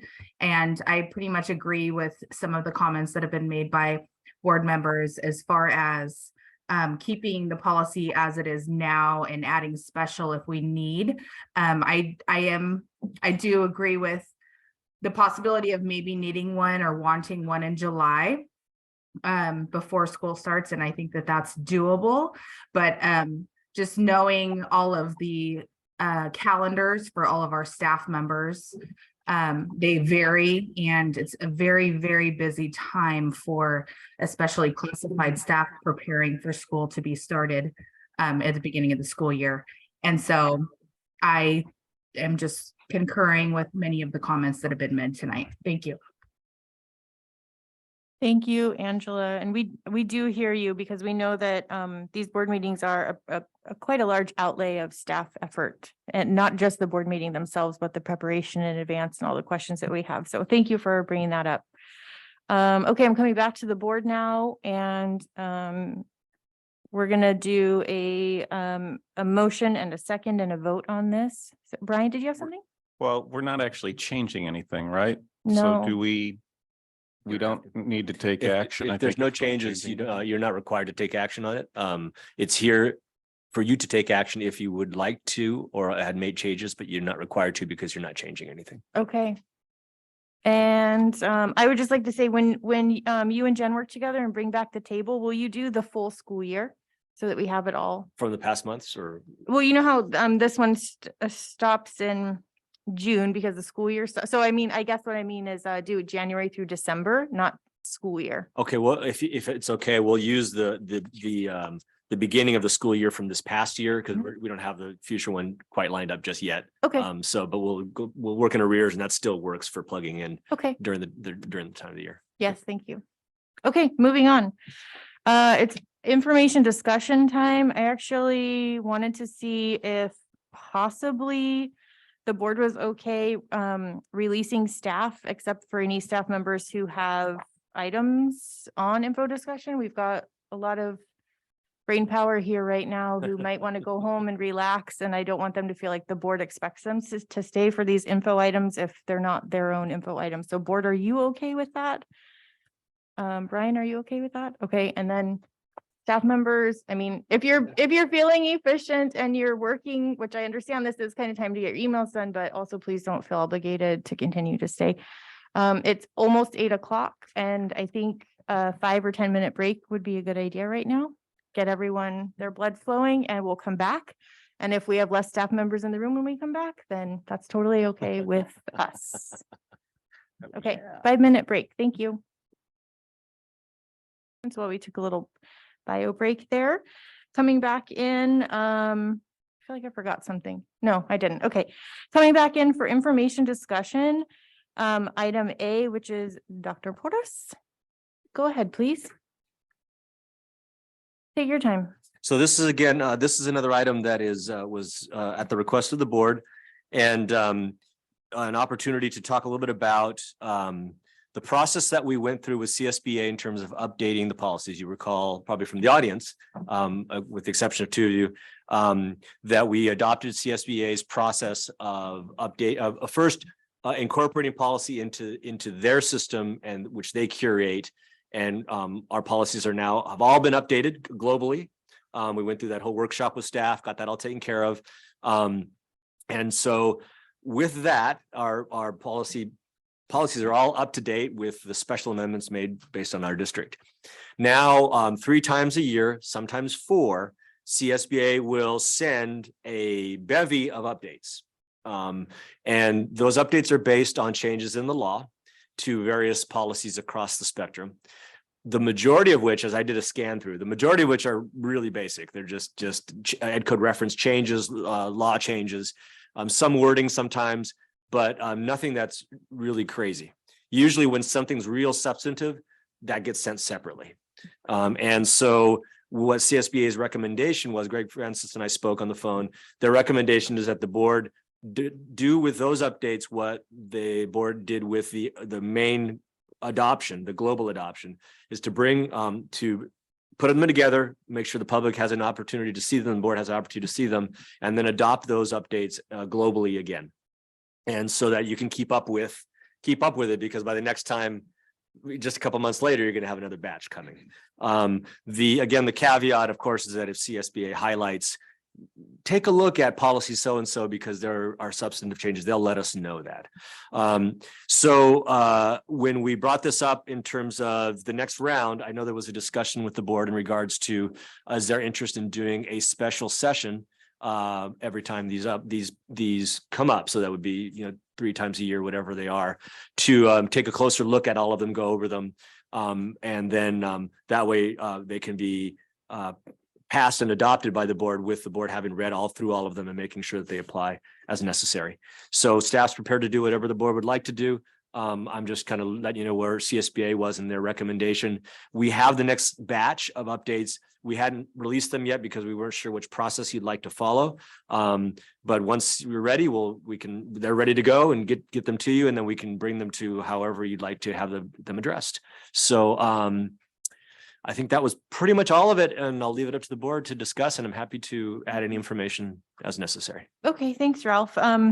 I'll cut to the chase on this one. So I've asked some of my friends who are on boards in the county what they do with their, how they maintain and keep their policies updated. They said they have an ongoing committee. It's with, can be up to 2 trustees and a staff member. They, outside of a board meeting, they meet, they go through the batch, they chat, and, go through the nitty gritty of it, right? Which these board meetings are not really designed for the nitty gritty of things usually. And then they just bring those recommendations into the packet. And so I would like to see that as a board committee. It can be up to 2 of us. I am able to commit to that if there's another trustee who wants to commit to it. And of course, if that process overall is okay with the entire board. So I'll start with Clerk McNary. You're up next for comment. I like the idea of that process. I think if we know we're going to be getting quarterly updates, if we had something like a policy committee, they could plan to meet quarterly to review the updates. I think that's really helpful to figure out what actually applies to our district within the greater CSBA update, and then tailor it to our individual needs. But instead of just kind of doing a global batch adoption, I would also be up for being on the policy committee. That's probably not a surprise how much I like details already. If anyone else is interested though, that's fine too. But I would be in favor of a policy committee so that we could bring the board up to date, and then we could approve the policies after that process. Okay. Trustee Otmar, what are your thoughts? I like the idea of having a committee. Go for it again, Jen. Just going to go. Yeah, I think that's a great idea. I also like the idea of tailoring it to what works in our district. You know, I mean, it may not all apply, and I like that. I think it's Okay. a good idea. Okay, trustee Swanson. Not opposed at all to a committee. I think that's a good idea. I think we may want to consider that the committee membership kind of malleable, that it could, could be two Sure. people and then a couple different people, or something like that. So everybody has a chance to participate and depending upon their availability and their schedules too. I'm So glad you brought that up because that is part of the that's part of what my friends in other districts do. Yeah, Okay. they kind of rotate out. all right. Yeah. And then we would still see all of these though, as Yep. everything that they would submit. Just like you did on the global where you had access to that file and Okay, they're all and listed we for could you. take a look at what what is already part of our policy and what's not. And so, I'm Mhm. fine with that. Yeah, I'm envisioning like redlined policy makes it to the packet and then whoever's on the committee at the time can bring up the specifics like, hey, make note of this. This is actually substantive. And then that's it. Mhm. Save some board meeting time. Dr. Hazen. Yes, I just wanted to, again, I'm all in favor of this. Thank you for volunteering, both of you, to start, and wanted to mention, similar to you, what you proposed for the agenda meetings. That might be a way to do it. The agenda setting with the superintendent, to have someone that could, like, once or twice a year, have people be able to sit in or swap in for one member just to rotate that through, if that makes sense. So there's Yeah. the rotational idea, but I also like the idea of just having like Mhm. tag teams. You just tag someone in, or Yep. particularly if there's like, maybe there's a policy on, a specific item like pet scans, then we might want trustee Otmar on there. Mhm. Yeah. And staff would rotate too, if there was a policy related to medical, from my understanding, we would have Katrina on, or, so it wouldn't always be falling on Dr. Portis's shoulders because that's also staff time too. So, okay, so I'm going to go to the public for this. See if there's anybody, oh gosh, okay. I surprised to just one person. And then anybody online. I don't see anybody online. So, in those few moments, if anything else has popped into the board's mind, I do want to hear. But go You have a ahead. comment? I was just gonna add, I think, having looked at the first batch that came through, I didn't go too deeply, but just Mhm. take a quick kind of glance. And speaking with Greg, just to assure you, these are updates to our current policies. So if we had made adjustments to a particular policy, when they're sending an update that's been redlined and fixed, it still adjusts to our policy. So they wouldn't be taking changes that we had already made Mhm. unless it's like now counter to the law. And then they, of course, will make those changes. But Understood. so they are they're taking into account the customization that this board has already made on some of their policies. So that's helpful. It's good. Yeah, absolutely. And then the other recommendation I have for you is, this is purely a recommendation. Because you're creating a subcommittee of the board, it would probably be appropriate to go ahead and make a motion and second it that you're creating this committee. You can certainly do it as part of this item because we're agendizing this item with policies. That makes complete sense. Mhm. Typically, you would do it under a subcommittee topic. But because this has to do with this, I would just recommend that as part of your motion and second that you're creating a subcommittee. And so that way it's just part of the formal record and just so the public understands that. And to be clear, it'd be an either an ad hoc or subcommittee, and it would not be a public meeting because there's only Correct, two of us. correct. As long as it's just two. Mhm. Okay. Okay, so would anyone like to make a motion on? Oh, There's a hand. wonderful. Okay, we have someone from the public who would like to speak. Beth, is that Beth Shamas? Feel free, you have the Yes. floor. Can you hear me? Yeah, with a little echo, but I don't think it's your fault. I think it's something on our end. So please go ahead. Could be me. Okay, I just want to remind the board that it's so important for each board member to update themselves on the policies in terms of just reading them and getting familiar with them. And of course, it's a huge amount of reading, and you would have to parcel out that time for yourselves. But one of my objections from the last time was the global aspect of 1,000 pages.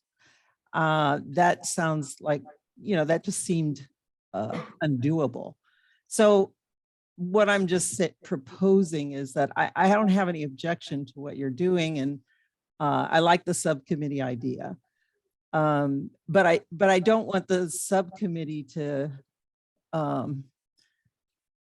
deter other board members that aren't on the subcommittee from getting to know your policies. Thank you. Thank you for that comment, Ms. Shamas. Any other members of the public? I'm going to give it just 1 second.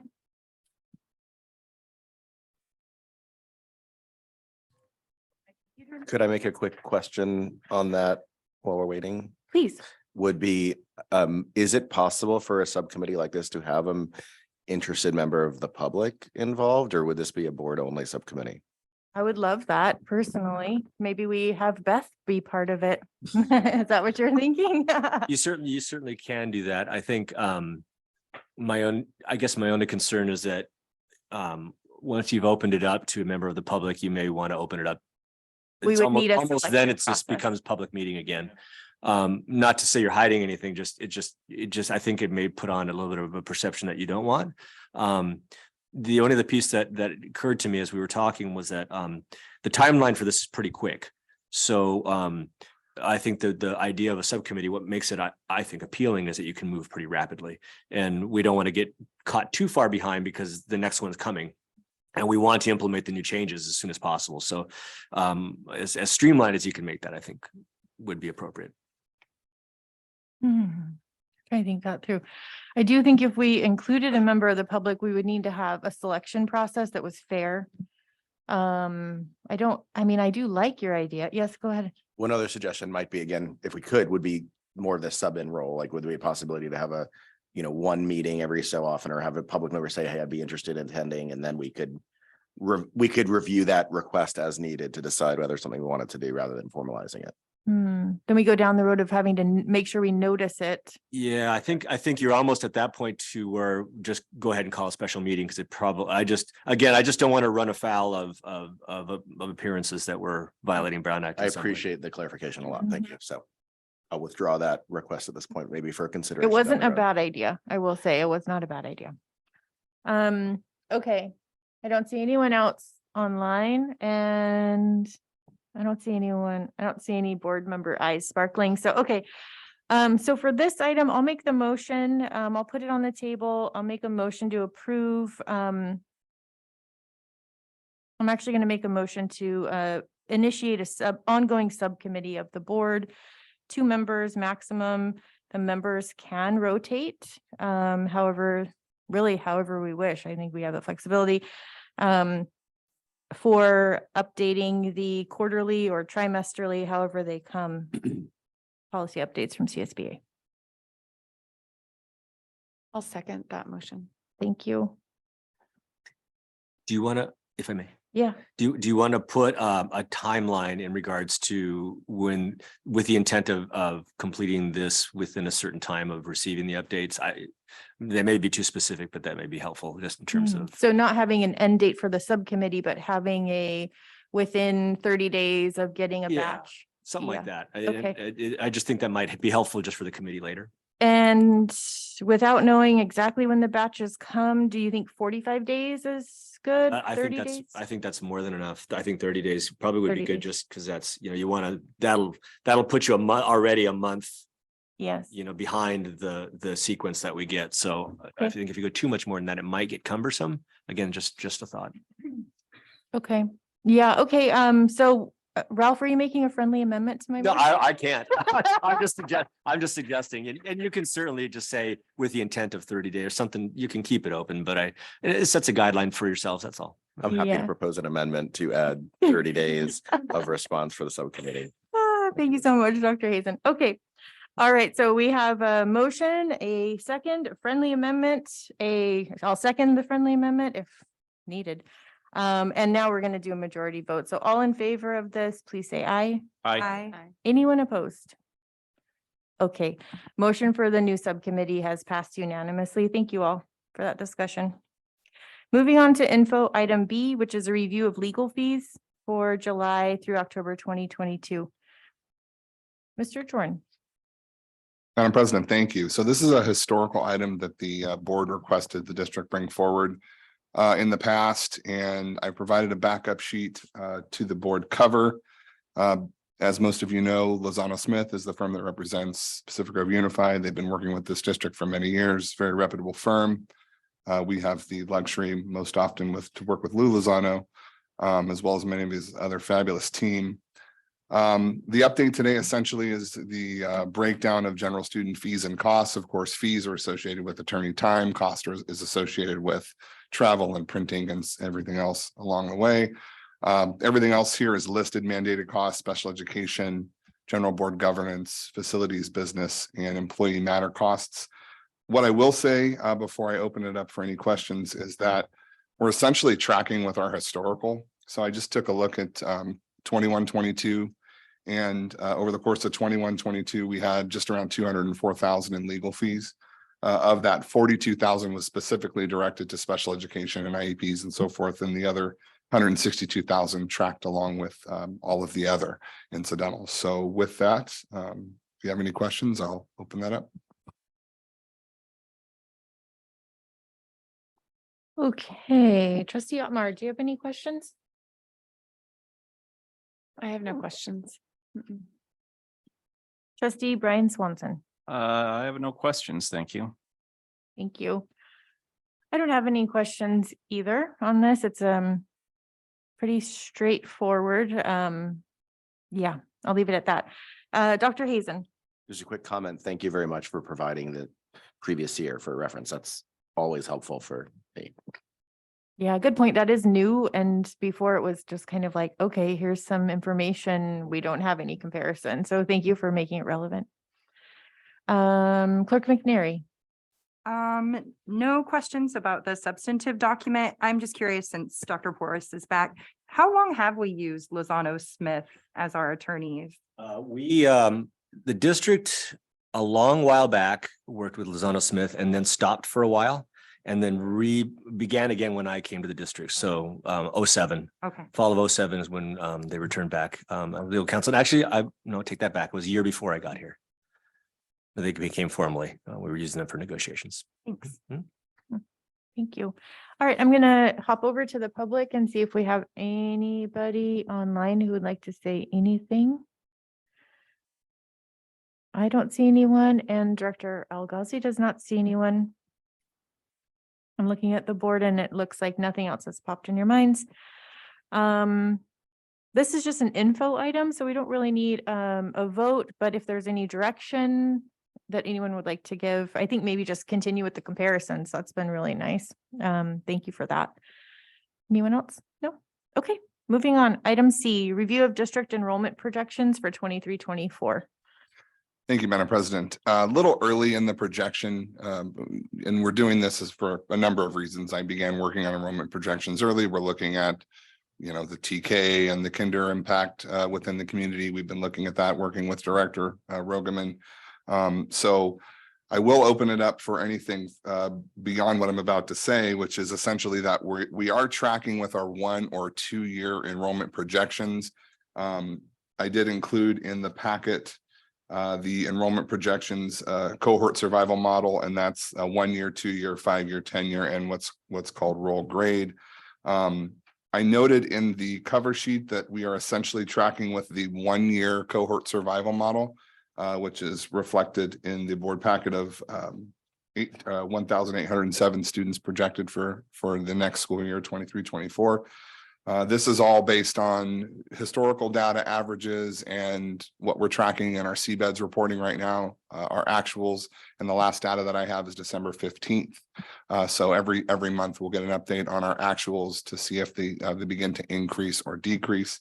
There's definitely some kind of anomalies going on right now with our TK and our kinder class right now. It's historically much lower than it was in the past.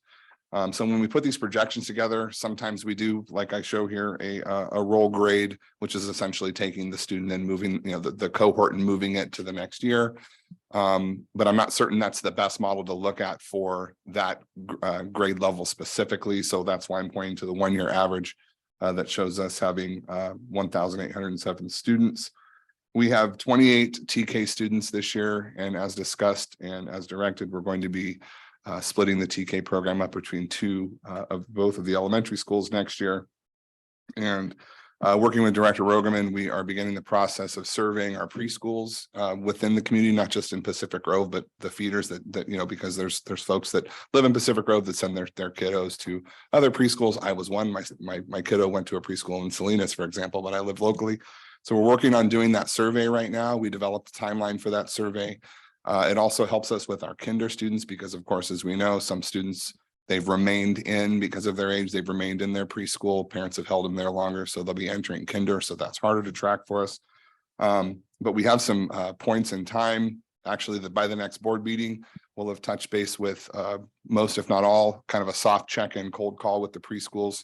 And then again in February, and then once more prior to our March deadline. So we're really looking at this, trying to dive deep to determine not only enrollment projections, but what staffing is going to look like for next year. So thank you. Thank you, Mr. Jordan. Trustee Brian Swanson, will you start us off? I don't really have any questions. I do appreciate all the details. Fascinating to just look at it again to see where we're headed. We kind of know where we're headed, but with falling enrollment, but it's interesting to just see it all projected out like that. Thank you.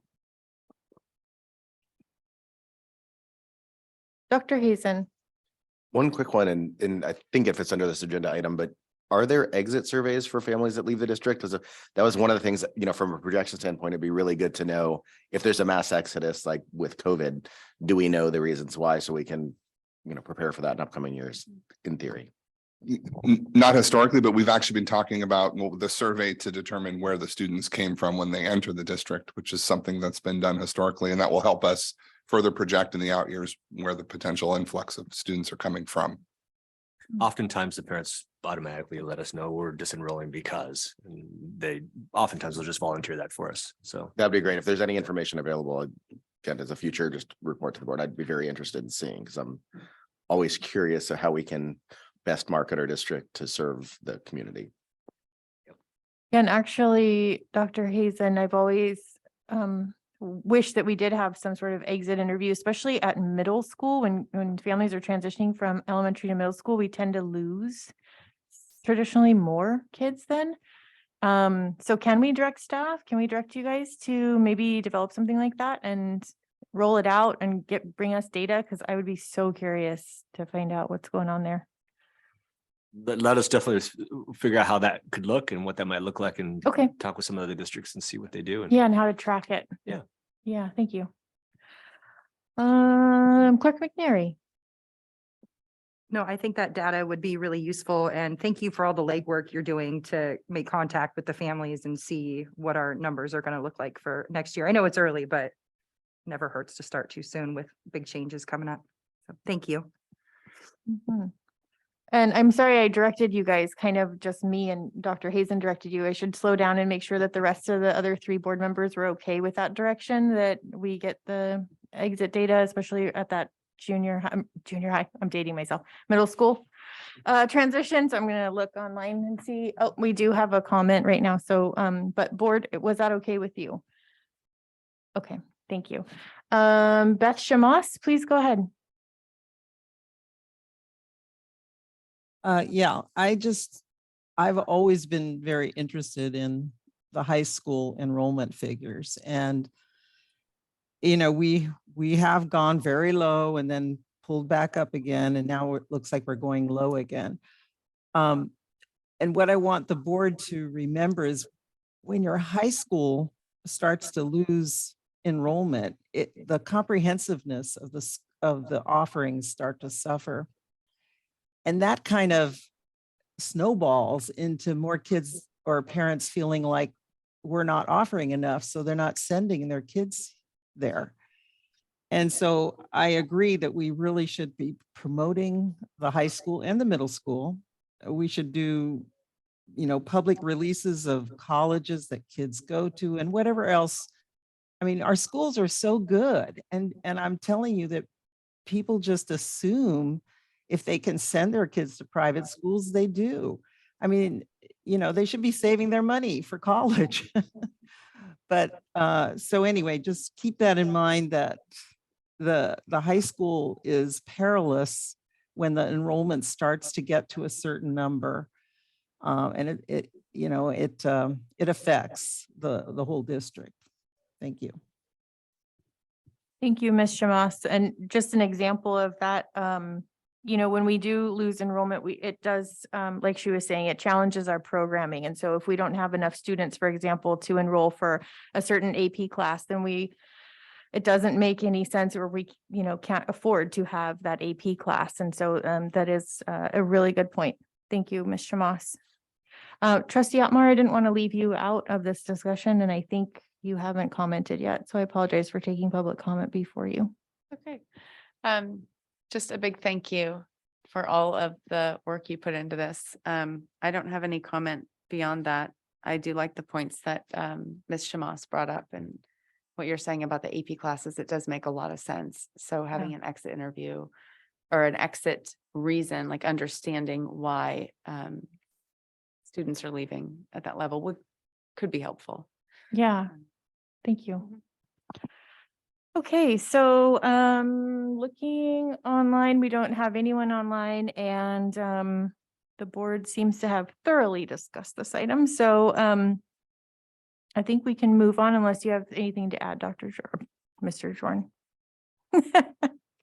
Thank you. Okay, moving on to item D, which I believe Mr. Jorn is going to take over. Yes, thank you. Let John Anderson, Director Anderson, head home. He's got to drive to Marina. So I too am very familiar with California public construction cost accounting. We know it is CUPCA. I'm sure most of the board members are aware of this pre-qualification of contractors. This is done annually. There is a board policy 3311.1 that's in place.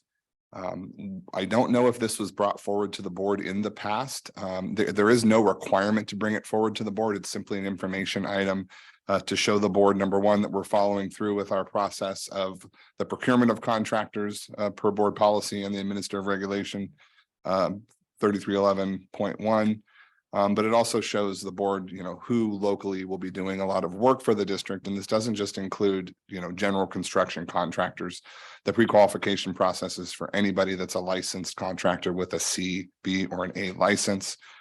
So I've attached the list and open it up for any questions or commentary. Thank you so much. Dr. Hazen, do you have any questions? Just one, are any of these CUPCA folks like kind of on this? Could be the wrong terminology, on retainer? Like, do we have contracts with them ongoing for every year? Or is it something that's negotiated as needs arise every time? Right, so it's as needs arise. CUPCA requires that. Just because they're an informal contractor doesn't mean we have to go directly to them. It's a process, so we don't have to go out to public bid. So there's no notification in a newspaper. We essentially bring the lump sum of folks in with the C license we need. We follow the same process for informal bidding as you would for formal bidding, which is the selection process of the lowest responsible bidder. So hope that. Mr. Jorn, will you remind us what dollar amount triggers the external bid? Absolutely. And I attached in the board packet as well, there are some CUPCA frequently asked questions, but it's anything over $200,000 requires a formal public bid. Anything between 0 and 60,000, which is called a force agreement contract, and that's associated with having the work done internally by district folks. And then, so primarily what you're seeing with CUPCA contracts is from the $60,000 to $200,000 mark. Thank you. I've been asked that a couple times by the public, so thank you so much for saying that one out loud. Next is Clerk McNary. No questions. No questions. Okay, Trustee Otmar. My question is, I don't see on the list of qualified contractors the names of the companies. I just see the contact title. I don't know. It seemed like maybe a column got cut off, but I would like to be able to see the names of the companies that are on there. Right, and I apologize. I actually sent the amendment into the agenda too late to make the revision, so I do have it here and Oh, available. is it in front of me? Then I'm sorry. No. Thank Oh, I didn't even see that folder. Okay, thank you. I apologize. I should have probably let you know that. I didn't. Thank you so much. Okay, trustee Brian Swanson. I don't have any questions. I appreciate you sharing this. I don't remember in years past seeing this, so it's just great to see it. And the explanation of or the FAQ that you provided to is just ends up being interesting reading. So thank you for that. And I'll probably, if I can't get to sleep tonight, I'll pull that out There you go. and see how it does after a couple cups of coffee. Nice. A cup of coffee. Couple cups of coffee. Okay, going to public comment now. All right. Thank you, Director Algazi. I don't see anyone either, and absolutely no one is here in person. So I am so sorry. You do count. Thank you. Thank you for being here. Okay, back to the board, and I don't really see anyone having further comments on this. I don't have any further comments, so thank you. Thank you, Mr. Jordan. Moving on to E, which is our second to last item of the evening. It's 8:30, so I think we're doing pretty good timing wise. This is board discussion of the CSBA, or California School Board Association Annual Education Conference and Trade Show, which is what all of us were lucky enough to be able to attend in San Diego recently at the beginning of December. And it was motivating and exciting, and we all came back with a bunch of ideas. And so this is our time to do a little bit of brainstorming, not have a separate special meeting, but kind of talk about maybe some items that we want to bring back into the bloodstream of PGUSD. So can we start with Clerk McNary on this? And after that will be Trustee Otmar. Sure. A couple interesting tidbits before the substantive couple of items that I wanted to share. One thing was brought up at the conference was thinking of the pandemic as our new baseline and kind of stopping the thinking of before and after, because this is where we are moving forward. So just something to keep in mind as we're making our decisions. Another thing that was stressed at the new trustee orientation was the importance of board retreats. So as we were talking about the study sessions, that got me really excited about potentially, working with our governance team and what we can accomplish just as a board. Another takeaway was that unless we value it, it won't happen. So I think that's a bit where I was going with the calendar, is if we really want to prioritize, community listening or student relations or advocacy at the Capitol, then we have to take proactive steps to build it in. Substantively, one piece that I found really inspiring was listening to districts that have found ways to honor student voice in really substantive ways. And I would love to see our district, I think, more substantively involve our students in decision-making. I think this is kind of directly related to student success, is how they feel about the information that they're learning and how they feel they're being heard. And I really would love to see something along the lines of a student action council at the high school that could meet with admin and review things and find out what's going on with the kids and what's important to them. And one of the really key pieces of that was representation outside of ASB typical kids and student leadership. And the whole vibe is when people feel heard, they feel valued. And if kids feel heard, then they're more likely to engage in the learning process. So finding ways to honor student voice, and one of the ways that seemed to be successful in other districts was kind of the idea of a student action council that met monthly with admin. So starting there. The other piece was the team from Carmel Unified presented on one of the days, and I think I was there. President Carolyn was there, Dr. Hazen, and Trustee Otmar. And I wish you all could have been there because I found it to be probably the most useful informational session as a trustee. Like the examples they gave and the scenarios were ones that I'm like, I have that question too, and I would love to know how to handle it. Things like how do we respond to inquiries from the media or protocols for responding to the public? It made me wonder, like, do we have a communications plan, or is communication kind of these things something we could start with in a study session? So that's kind of, I guess would be my proposal with regard to the importance of communication within the district. The presenters from Carmel Unified really emphasized the team aspect of what they created as far as their protocols and procedures. And I would love for us to be able to not do the same, but have something that we can rely on when these issues and these questions come up, as they will when we're interacting with the public and when we're interacting with the media, or when we need talking points because there's some issue that's really contentious in the community.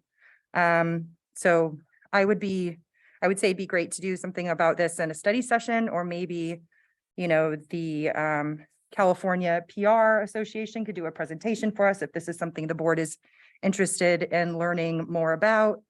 Yeah, I'm all in favor of finding ways so we can improve our communication amongst ourselves with the public, you know, internally. So I found that to be a place that we could start that would be, I think, really valuable for everyone. So, thanks. Thank you, Clerk McNary. Next, I have Trustee Otmar, and then Trustee Brian Swanson, then myself, and then Dr. Hazen. Dr. Hazen looks sad that he's not. Everybody's gonna say all the good ideas before I get to, but I'm fine with it. I'm okay. So sorry. No, I'm It's a regulated post-it system, Okay, and good. this, yeah, so I'm 100%. he was next. 100% joking. Right? It's highly developed here. Okay, Trustee Otmar, please. Thank you. So I chose to focus, when I was at CSB, one of the things that I really found myself, sort of attracted to was the social emotional learning, talks. That's really interesting to me. And I think that that's a large piece of the student learning and success in school. So I'm just choosing to focus on one session that I went to, that was very impactful. And this was a presentation from Oxnard Union High School District. They've got 11 high schools in their district. I was very impressed with the wellness strategies that they had implemented. Their student support services were overwhelmed with kids in distress. And I mean, 11 high schools, there's a lot going on. So they added a director of wellness and inclusion, and they created a social emotional wellness program. And the program they created is a youth-driven program. So I thought that that was so interesting. It's youth-driven and youth-informed, and it incorporates wellness peers that have actually received training and how to help counsel their peers. Because it is true that kids in high school, I feel they're going to be a lot more open with their peers than they would be to an adult or to a counselor or something like that. So having kids that are trained to help, I was really impressed with that. Let's see, what else do I have here? So like I said, it's student led. The students actually named the wellness center. They did all the logo design for it. So they were really included in the entire process. One of the things that they focused on was they based it off of the Maslow before Bloom idea, which I am in full agreement with. You know, a person needs to have their basic needs met before they can effectively participate in the educational process. So I was definitely in line with that. Something I found interesting too is they said that they've created a program that with the belief that the school is the wellness center. They're not just creating wellness centers, but when you walk into that school, you have entered a wellness center. So I thought that was great. The numbers were really surprising to me. So with their district of 11 high schools, before implementing this wellness program, they had a graduation rate of 73%. They now have a graduation rate of 90%. And I thought that was pretty incredible. I mean, that really speaks to when someone has their basic needs met, when somebody has their emotional needs met. So it seems like what they're doing is very effective. They are open to tours of their program. So I was excited about that. I think that if that's something that we could arrange as a board, I don't know if it's possible, but just to kind of take a look at that. Yeah, that's what I focused on, and all of their grad requirements, they're all A through G grad requirements. So that being said, but that's where I'm at. Thank you. Thank you so much. Trustee Brian Swanson. Well, it was a great conference. I would say the best one of however many I've gone to over the years. And there was a really great kind of energy that seemed more elevated than in years past too.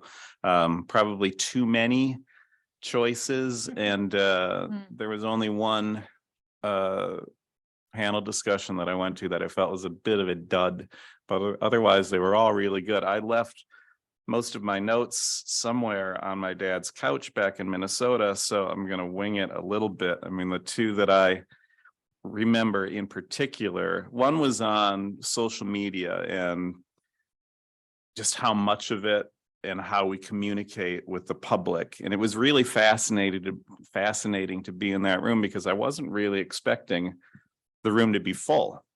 And I got in there and it's like, wow, this place is packed. And there are a lot of issues that people are trying to figure out as far as how do we communicate and who communicates and you know, how do we communicate with each other? And we have these restrictions, of course, due to Brown Act, that I think the state really needs to figure that out because they haven't figured it out yet. And at least I think I came away from that knowing that at least here in our district, we know what the rules are. There are a lot of people there that didn't even know what the rules were, which was sort of surprising too, because I didn't think they were that hard to understand. They can just be frustrating at times to you know, live within some of those confines. So that was very interesting. Also fascinating to see in that room, well, and you're talking about Oxnard with 11 high schools, you know, and there was a couple of people from different schools where they had 3 communication directors, and I have no idea how many students they had, but you know, and then a lot of schools or districts that like us that we don't have a communications director, and I don't know if we have the budget for that either. I mean, we're trying to do it while you're trying to do a million other things at the same time, and more platforms are being introduced all, you know,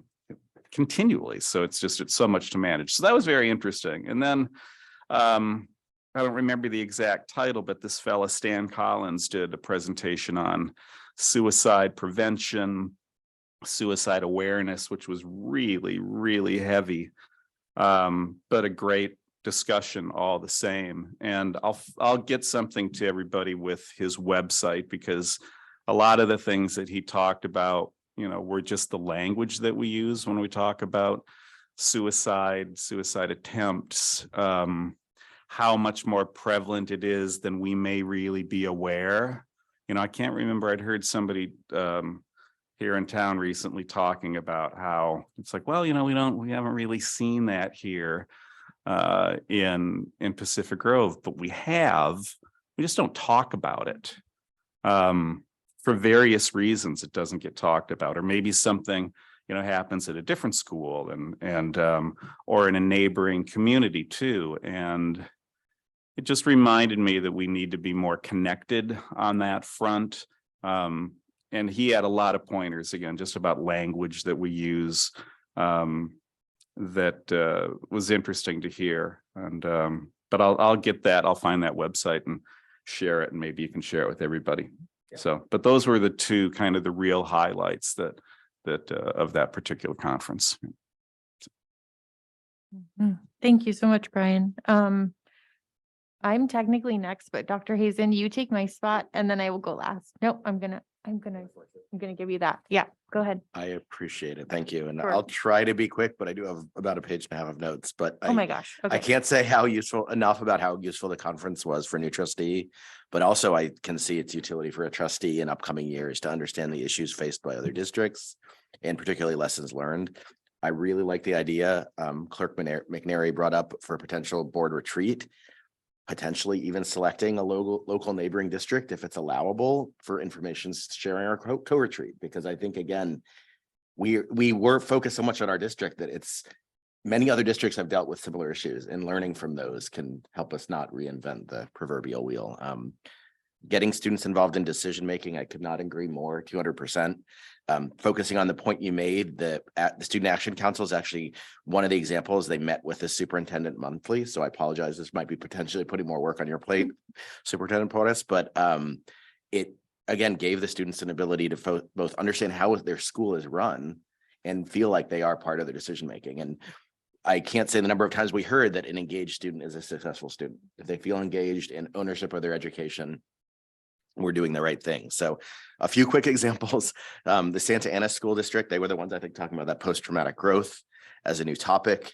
And they engaged with their students and came up with some really interesting things, like students say they want to be engaged in learning. They had, I remember, a quote from I think it was a second or third grader that said, like, the teachers asked me to sit in my chair all day and I can't do that. Like, I mean, we know we have wiggle seats in some of our elementaries for that same reason, but it's being able to get, again, those student perspectives and have the students see, we hear you, here's a solution for that, I think is really successful.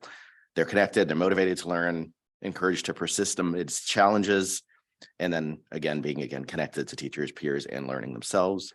There's the concept of board rounding brought up. I didn't love the name rounding. It didn't really resonate with me, but this was a coordinated, systematic conversation with a few constituents and 4 common elements where you have a warm, genuine personal connection, which again sounds a little counterintuitive from calling it a specific thing, but what's working well regarding a specific issue?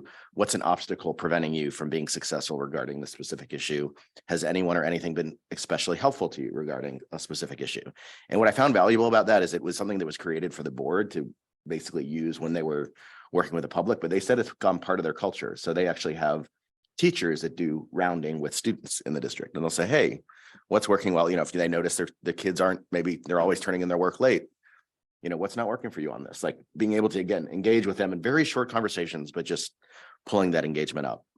The last one I wanted to say, I think, or no, second to last, was the Milpitas board. They rewrote their strategic goals, and their first item was a culture of we. And you can see my engagement here being hit over the head, but what it meant is that, first, every one of the learners sees themselves in what they hear, write, discuss, and learn.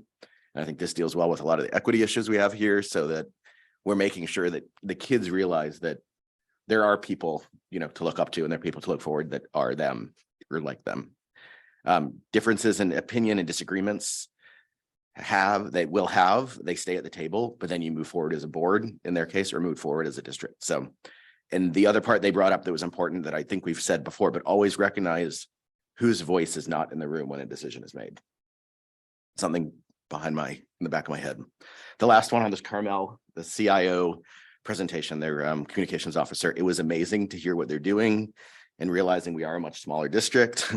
I would love to explore that, what we could do, and maybe this would be for the next agenda item, something to put on for future is, can we do an internal assessment of our communications, and what's the potential to develop a comms plan? And this is not just board to public, this is not just district to public, but also thinking about, how we as a board are conveying our information to the public as well. So that's something I'd love for us to think about, because the point, there's templates that we might be able to bring in.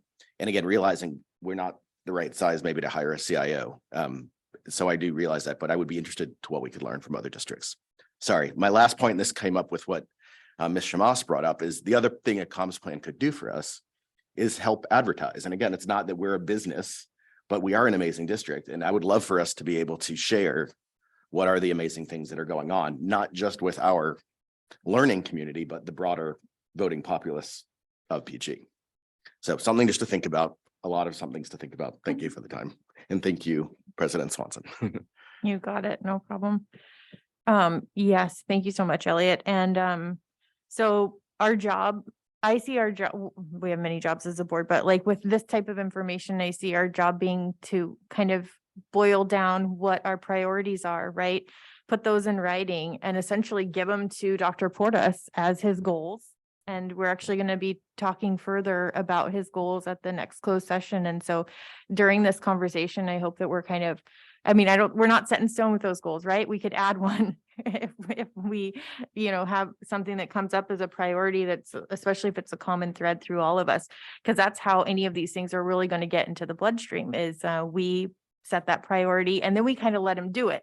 We don't continue adding more things to the priority, and same with Mr. Jordan, because I feel like personally, I'm guilty of that. Like I've thrown out air quality to Mr. Jordan and I've thrown, so many, and now dyslexia screening, and it's just like, okay, one more thing. So anyways, so I went to very similar sessions as you all. And so if I were going to boil down mine, I've got the air quality bug.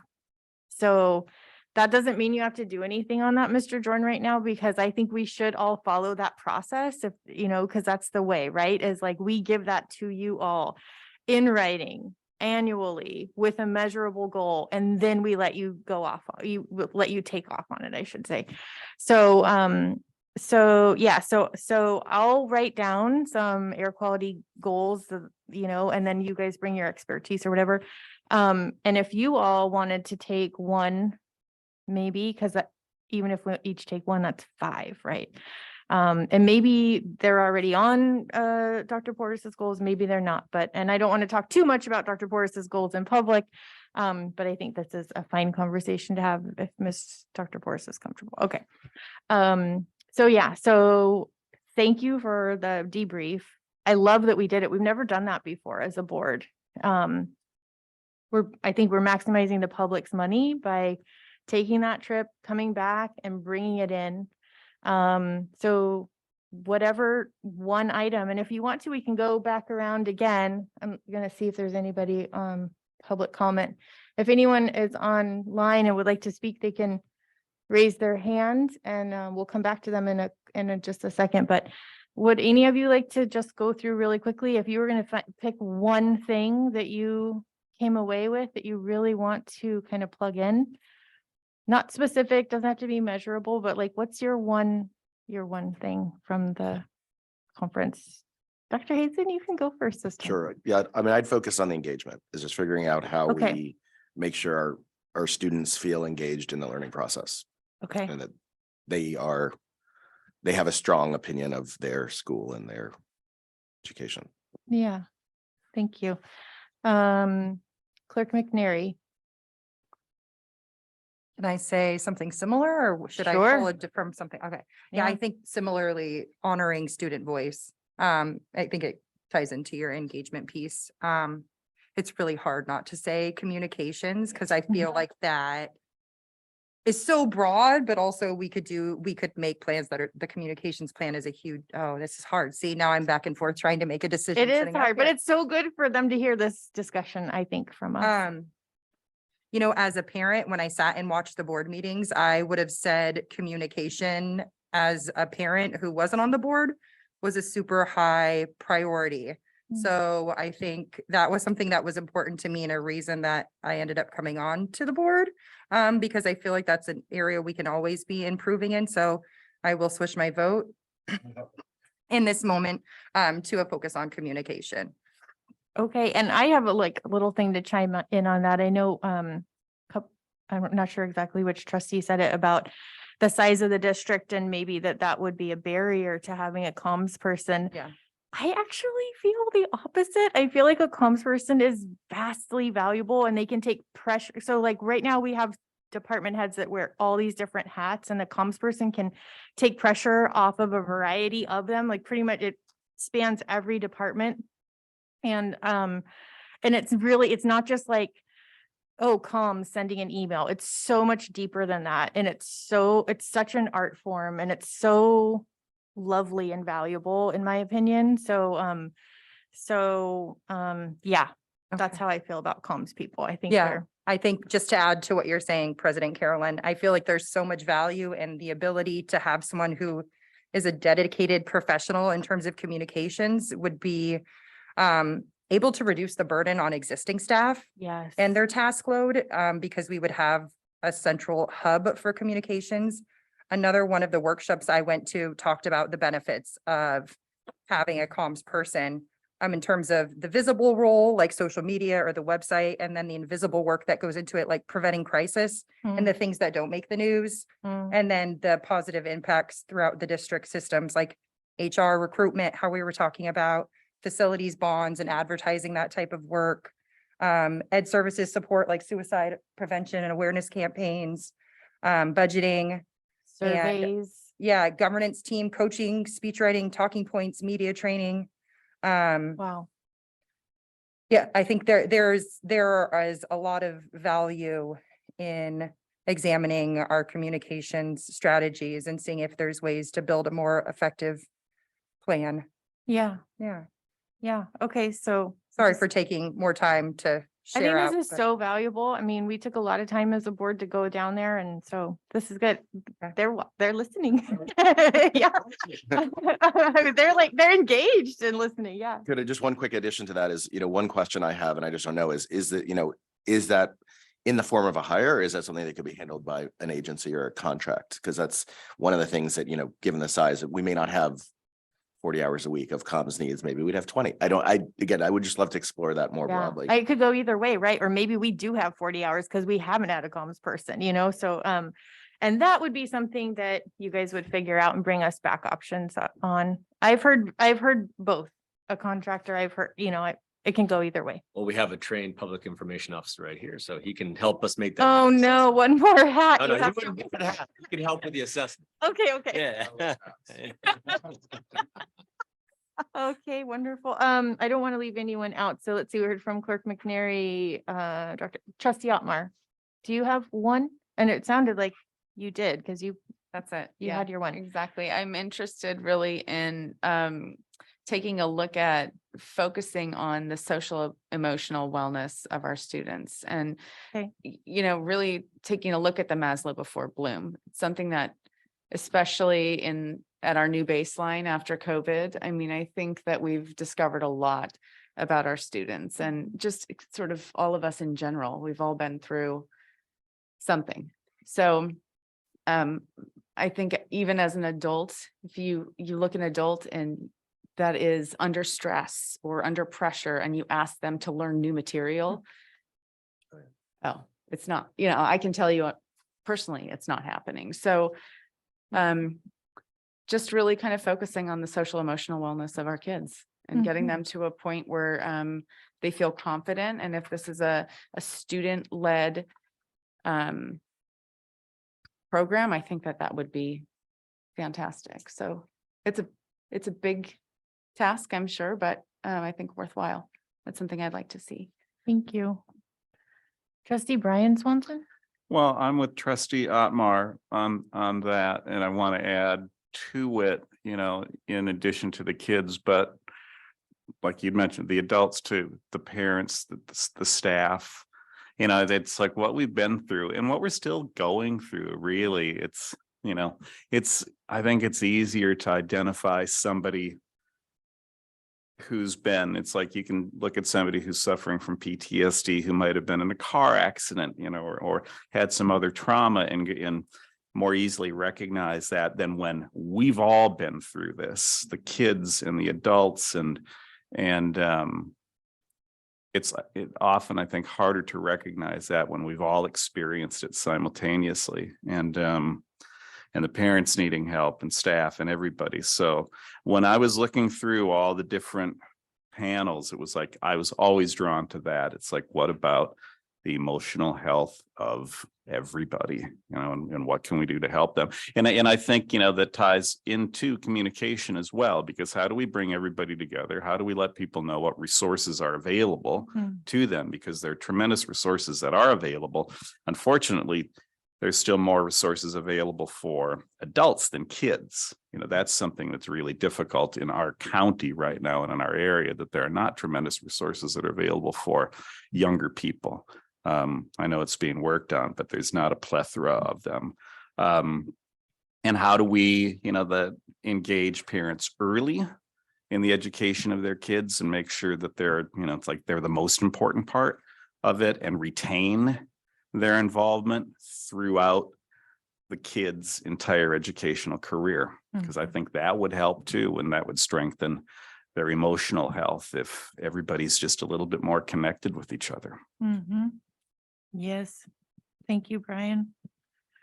Okay, so this is an information discussion item. What I would like to do, if it's okay with you guys, I think we have excellent ideas. I would love to translate them into some measurable goals for Dr. Portas. So what I'm thinking is at our next meeting, we do a 90-minute closed session so that we have time, because we also how an hour just flies by, so that we can zero in on these, figure out some measurable aspects to what we're looking for. And then like Dr. Porras, roll with it. It'll be really exciting. Honestly, I'm super excited for you to have measurable goals. So is that okay with you guys? I'm thinking about a 90-minute. That would mean we start at 5 o'clock.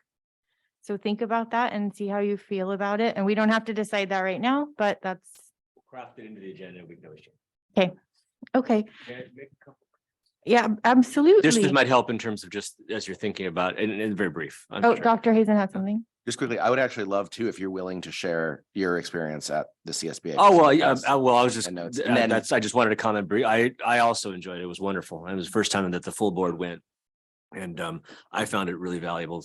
It was number one, just getting to know you all was great. But I think just getting a taste of what you bring to the table from just your own professional lives was really helpful for me, because I brought it back to cabinet. We talked a lot about, here's some great opportunities for us. There's some resources here that we haven't had in the past, which was just wonderful. And I hope that we can continue to get the full board to CSBA, because really that really made it useful for us. A couple of thoughts just as we were having this conversation. Number one, I'd encourage you to look at the governance handbook if you haven't done so already. The presentation that you heard from Carmel, many of the things that they were talking about were actually not policy, but part of their protocol. And you'll find those in our governance handbooks. If you go to the board page and then you look on the sidebar, you'll see board plans, goals, and then governance handbook. And then there's a PDF link down below. And we're revising the cover sheet to reflect the new board, but you'll see on there all sorts of things that you just talked about right now, how working with the press, kind of roles and responsibilities. So that might be a good launching point to think a little bit more about how you want to talk about comms plans, because a lot of that stuff is in there. So well worth taking a look at. Some of what's in that plan is actually taken from 2 separate districts. One of them was Carmel. So we robbed their stuff judiciously, I'm sure. So that's one thing to think about. The student action, I think, is the student voices piece I'm really excited about as well. One of the things that Principal Garcia and I started at the end of last year, but we still have yet to kind of figure out how to report out with it, was to take a exit session with our seniors. And I did it years ago. I met with all of the seniors from the governance classes at the end of the year to have a discussion. The teachers all left the room. It was just the students and I, and to talk a little about, you've been here 13 years. What's your take? Was it a good experience? Not a good experience? And the students were wonderful. They were quiet at first, and they kind of got charged and started moving. And so we tried that with Mr. Steinbach and Mr. Garcia, and we got some mostly around the COVID thing, kind of talked to us about COVID. So it was a really nice response, more informal. But I think it's a nice, I think it's a good little bait to what you're talking about. And I'm excited to move forward with that and have more discussions about it. So I really appreciate you bringing that up. That's perfect. And then last but not least, the mental health and awareness. Tom McCoy's from Oxnard, he's a soup there. And we have the superintendent symposium coming up at the end of January. So a lot of this I'm going to talk with, just hear what some of the presentations from my colleagues there as well, and try to dig a little deeper. But I'll talk with Superintendent McCoy, because I'm curious to hear more as well from Oxnard. And Audrey Cordova, who's our licensed therapist at the high school, she is wonderful. And I think she would totally jive with the whole Maslow's first piece, because that's her, completely her. And she's on our equity culture proficiency task force as well. So I think she would be a great person to bring to the table, because her job is specific about trying to create school as a place of wellness. And so I just really am very excited about this conversation, and thank you for bringing these things to the table, and absolutely ready to work towards these goals. Be great. Great. Thank you. Okay, so that, Mr. Jordan, do you have anything you would like to say? I would comment on the communication component. I think that's crucial. There's more to it, as you mentioned, than emails and so forth. I've seen many different PIOs, public information officers, and communication officers I've worked with over the course of the whatever 21 years in education. 21 years. Yeah, 21 years. I know. I was 23. Yeah. Have a lot of great success with developing, some internal protocols to help, and help and guide the district, as well as communicating out to the public. So I think that's something that's very important. I mean, we all wear a lot of hats, back to the hats here. And there is a lot of knowledge base internally here that we can tap into, but I think that's something I would like to explore. And I do have some area of expertise in that. So yeah, I'll talk more with Dr. Porras about it, and then we'll report back. Okay. Yeah, I mean, if the board has something like that as a priority, then it rolls. So that's great. Okay, wonderful. Thank you all so much for participating in this. It's 9:06 and we've got just one item left. So I think we're safe territory to get done by 10 o'clock tonight. Future agenda items, and just real quickly about future agenda items. So throughout the meeting, of course, you're keeping your ears open for items that might go onto the future agenda. Some items don't need to get onto agenda. Sometimes they'll just get sent to us from the district office in the form of a report. There is a policy that does actually require future agenda items be submitted in writing. And so Dr. P, do you want to talk about that just a little bit?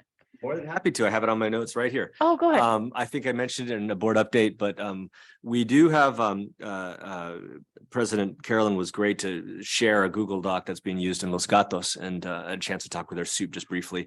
And there's a form online for the community and the board to use. Actually, it's just a Google Forms, very straightforward, to share their interests in something for future agenda.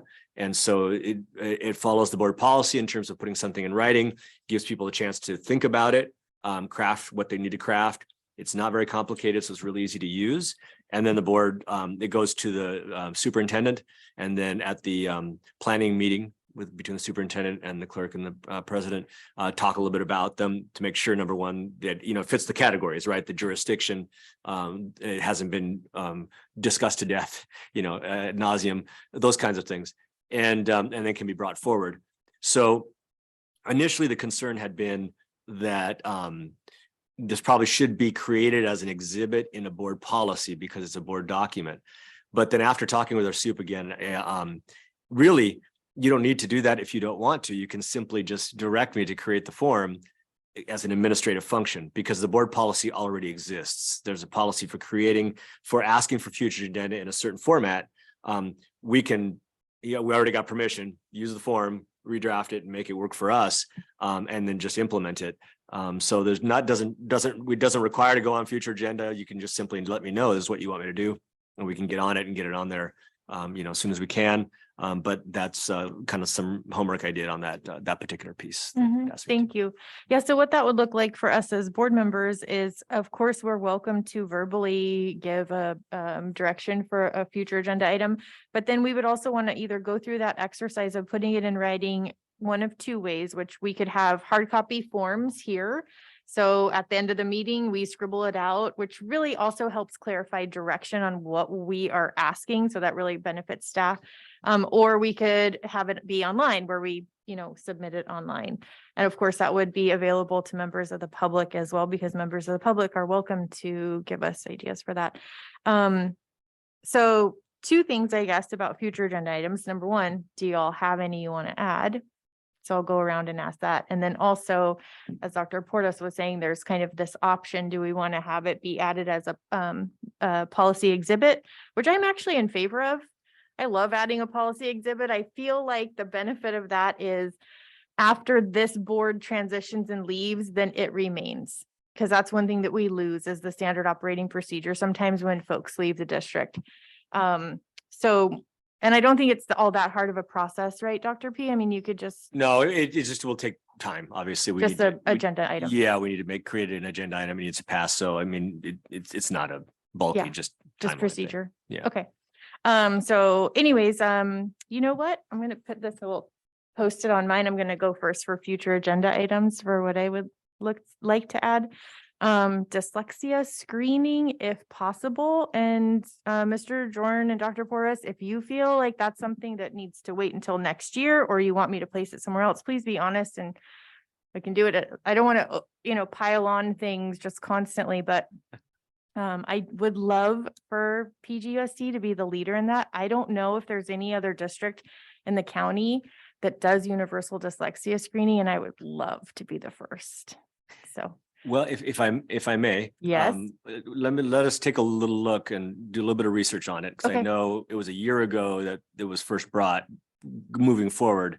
And there's been a lot of commentary on it. So if you can let us do a little bit of research just to kind of see what's going on with it, so we can get a better understanding. Yes. And then we can come back and report out to you. Mhm. And then if it looks like, yeah, this is the direction we can go, we can drop it into a future agenda. That would be on our end, that would make it probably a little more efficient, but Yeah, totally up to you. please. Yeah, so we're not gonna, it sounds like we're not gonna add it as a future agenda item right now. We're gonna add it more as like a board report out or a board memo that you'll let us know. As if that's okay with the board. happy to Okay, do is that okay with you all? Do. So, Okay. Okay, and then the other thing is, there's this coast to coast Washington DC advocacy trip for trustees, April 24th to 26th. And I think I might want to go to that. So I wanted to bring that up to you all and see how you feel, because that is an expenditure. And it would, so that's an expenditure. So we should talk about that, not right now, but talk about that at a future meeting. Or Dr. P, does that have to be at a future agenda item? or You know do what? think? It's kind of a board mission, so I would suggest that you do that, because it's a pretty good, pretty hefty expenditure. And so just so the public hears the board talk about Yeah. it and make a decision. I would suggest we put it on that way. Okay, I don't know if it's required, but again, I know the board's interested in the public accountability part, so yeah, make it easier. If you want to leave that for Mandy, we can use Okay. that to help craft the item. Again, entirely up to you in terms of how you'd like to do. Otherwise, you can just simply say, yes, we have an interest in you doing that, and off you go. I think it should be on the agenda. Yeah. Okay, so that's all I have. Next up, Dr. Hazen, please. Yeah, I'll just say the items I was going to suggest, I think would be better from this kind of report out approach. So I have nothing to add. I did want to just make a quick comment on there were 2 items listed with a February 2023 date. Okay. So on the previous, so I just wanted to ask if those had been calendared yet, or if there was something we needed to do to make sure that. Yeah, I can speak to that if you like. The skateboard park piece, I'm still waiting to hear back from the city, so I can't say. We had waited to put that on, so we had enough information. I'll check with city manager and see where we are. I know they've already sent out some surveys, so just kind of, I'll do what I can with that one. The board agenda format discussion is really up to you in terms of, again, this is a board driven item in regards to, just want to talk a little bit about is the agenda and the format and the meetings what you want. I would venture to say the discussions that we have been having so thus far are kind of covering these things, but we can certainly make it a more specific topic. You just need to let me know how you'd like to see that on the agenda. Okay, can Jen and I direct you which of these items to plug into the agenda at the agenda setting Of meeting? course. of Okay. course, Yeah. Is that okay with you, Dr. Hazen? Okay, Yep, that'd be great. okay. Clerk McNary, please. Thank you. I don't have any new items to add. The one on this list that I was hoping we could get to, if we can, in the next few months, is discussing the PG promise Oh, of funding for the CTE certification process. I don't know if that's going to be realistic for this year, but maybe something we could start moving forward again. I know Mr. Keller was a big proponent of Sure. it, and he seemed so excited when he was sharing out about that process. So just something I would love to see us look into again. Prescient. Principal Garcia asked if I could speak to that. So is it okay to share? Sure. He asked if we could table it, for the same reasons you thought. He and Mr. Steinbach have talked a bit about it. We think it's something we can roll in, but we're not really sure exactly how that looks. And right now is not the time, but Mr. Steinbach believes that the grant could help move in that direction. He just wants to do a little more investigation on it. So he asked if it's possible to table it for now. You can just pull it and we'll bring it back in time for the board to consider it in the future. But right now it's just sort of not, doesn't quite fit into the groove. But that's again up to you. And that was something he asked if we could do before he left. When would you like me to tickle that in my calendar? I would say probably for the spring, because it wouldn't be, there's nothing that there wouldn't be an effect until the next school year anyway. Okay. And so I think that if probably sometime in the May, June would be more than enough time to do, because we already kind of do a lot of what they're asking anyway. Gotcha. If that's okay, that we can do that. That sounds great. And we could leave it on if you like as May or June, or we can just pull it and we'll just bring it back later, whichever you prefer. Yeah, I think just pull it. We'll bring it back later. Got it. That was all I had. That's it? Okay, thank you. Trustee Otmar. Oh, actually, Oh, I Clerk apologize. McNary. One thing that is in our board policy, and I just thought I'd touch base with the board, since we do have 3 new trustees, is our board policy does call for an orientation for new trustees. I don't know if that's something we would like to pursue and do maybe sooner than later, but I'd be open to other people's thoughts. Okay, thank you, Clerk McNary. Yeah, I mean, I think we could fold that into a special meeting. What's the best way to go about nailing down a calendar date for a special meeting? I think just start looking at the calendar and I think target when you'd like to have it go, and then take a look, compare it to what we currently have going. And then I think for this topic, I think what would be helpful is sort of what you're thinking in regards, what are the outcome of your thinking in terms of like for example, we did the new trustee with staff, right? We did that afternoon to kind of go over just nuts and bolts on logistics. And then CSBA, you did a lot of workshops there. And I think we have another one coming up for Monterey County School Boards, some options there. So I think if you could let us know a little bit about what your goals are for that, it will also help us as staff to kind of figure out timing wise, we need a month to figure it out or less or whatever. I guess as a new trustee, I don't really have any goals for orientation. I just saw it in policy and wondered if it was something we do or would do or could do. So no preference either way. I could put something together maybe because as president, I've been actually fielding questions from all 3 individually, and they do overlap. I mean, I don't tell them that they're overlapping because that would be like a serial meeting, but I could probably put together because there's some common ground there. Although I have answered those questions, but I think it's so wonderful for us as an entire board to talk about them, because it's not just me giving them my perspective or my interpretation of the governance handbook or whatever. So I guess I'm giving myself homework. Go ahead, Dr. Hazen. Well, one suggestion, if these people are willing to be assigned homework, would be past board members too. I'd be really curious if that's an option to have past board members. You kind can of reach give out us to them, a sure. bit but I was thinking even for an orientation, if we didn't have Oh. a special meeting, like it'd be a good opportunity for us to have lessons learned or, things like that, if they're willing. And Yeah, they could come as members of the public. Sure. Right? Yeah, of course, because it's an open meeting. I mean, I think. Yeah, it's an- if they want to come, they can have. Yeah, I think in the 3 past, minutes. that orientation, where that came from was more or less the meeting that we had with admin and staff to try to just orient you to the district, orient to process protocol. And then the kind of follow-up was always CSBA in terms of you had a chance to then dig a little deeper in terms of just board roles. Masters in governance was the other piece that usually followed up. That was less of just a whole board piece and more of individual board members going. I think there wasn't anything more specific than that. But we can always roll it into as we talked earlier, a special meeting on governance in general. We can always roll it into something like that too. So lots of options. I think like one thing I've seen is a need for maybe even like role playing for some of the stuff that's in the governance handbook, like pull it out and bring it to life. And then, have us all talk about like, when a member of the public contacts you about something or, things like that so that we're Sure. trained. We have in the past also, if it's of interest, Lozano Smith, they're the ones that host a lot of these trainings with the county office, and they've come and done hosted or facilitated sessions as well. So some of the sessions like coming up, there's board governance workshop coming up from Lozano Smith in March, I think it is. They could come and do one specifically just with us on a special session. Sarah Kotz has done that with us, Tom Maniello. So if there's a preference for that too, in terms of if you want legal counsel present to help walk through some of those things, that's possible too. Just options. Okay. So we will look at nailing down a time for a special meeting and then kind of get together.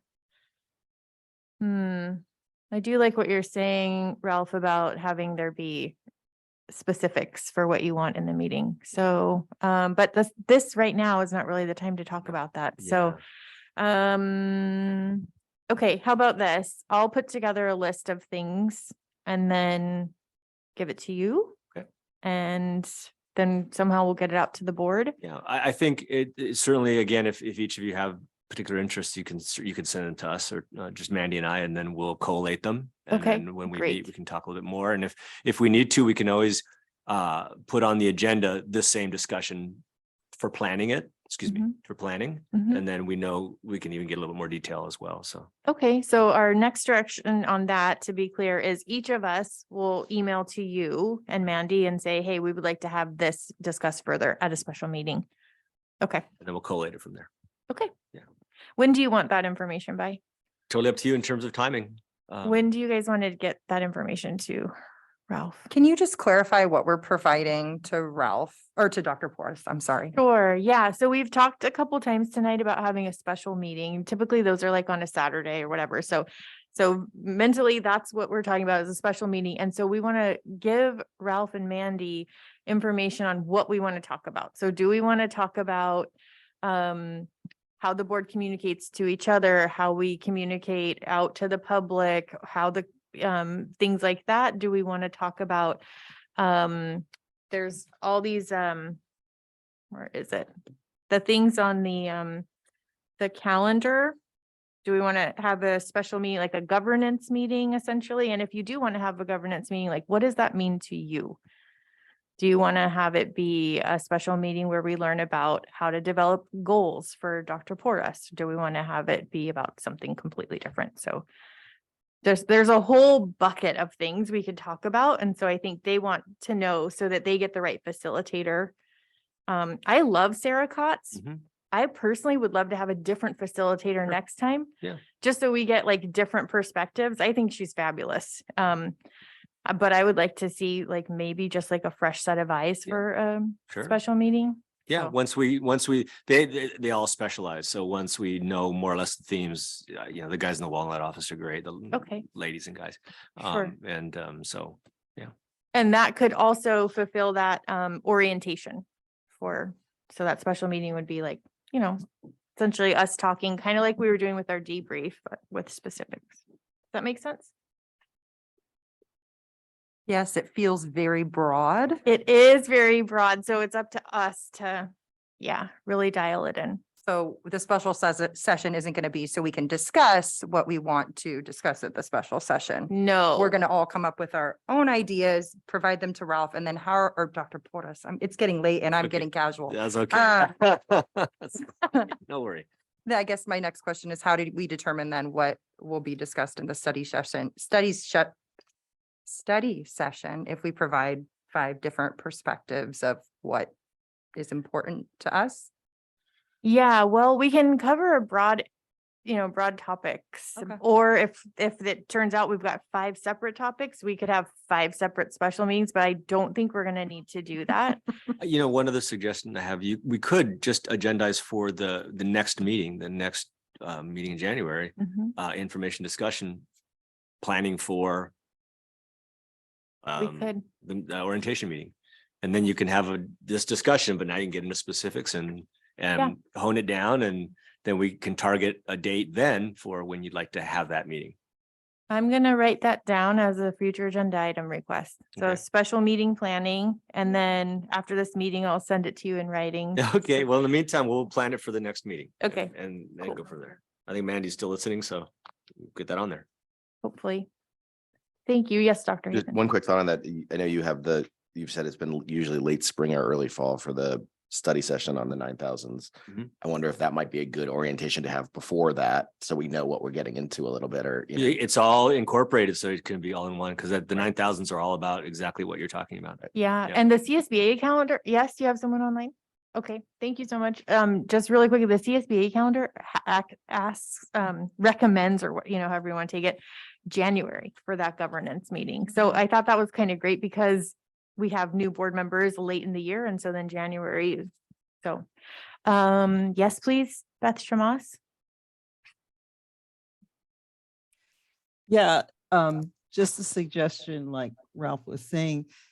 I think if you guys read your board protocols and your bylaws, and that could serve as each individual's kind of sense of maybe what they're feeling is unclear or what they feel they need to have guidance on. And that might help focus you on how you want to set up your agenda for that special meeting. Thank you so much, Ms. Shamas. You're welcome. Okay, I feel like I'm forgetting someone. Trustee Brian Swanson, did you have a future agenda item? I don't have anything additional. I did want to ask about Teacher of the Year recognition, which is still on there, and I believe that was something that Trustee Dawson It was something that she had wanted on there. All due respect to Christy, it was never big on my list. I don't know if it's something that we want to look at or not. We have amazing teachers. I don't like the idea of having to pick one. So- Dr. Hazen? I was just going to mention Trustee Otmar brought that up as a really good point just to reconsider. And I think it was the last board meeting. And I guess one of my thoughts on that, because I had a lot of the same thoughts, is I would love to get some just district, feedback on that concept. If that's something that like our district is yearning for, I'd love to explore what kind of options we could do. If it's something they're like, we are all awesome, we don't want to have to single one out, I would also appreciate that feedback. That might allow us to decide whether we keep it on the agenda or not, or Like a teacher-driven request instead of, I would go district down, if it's possible. I don't want to ask the teachers to do it, but maybe ask Dr. Porras if he would gather opinion and feedback to us, if that's reasonable. I can give you just a 30-word or so snapshot. There's a history behind it.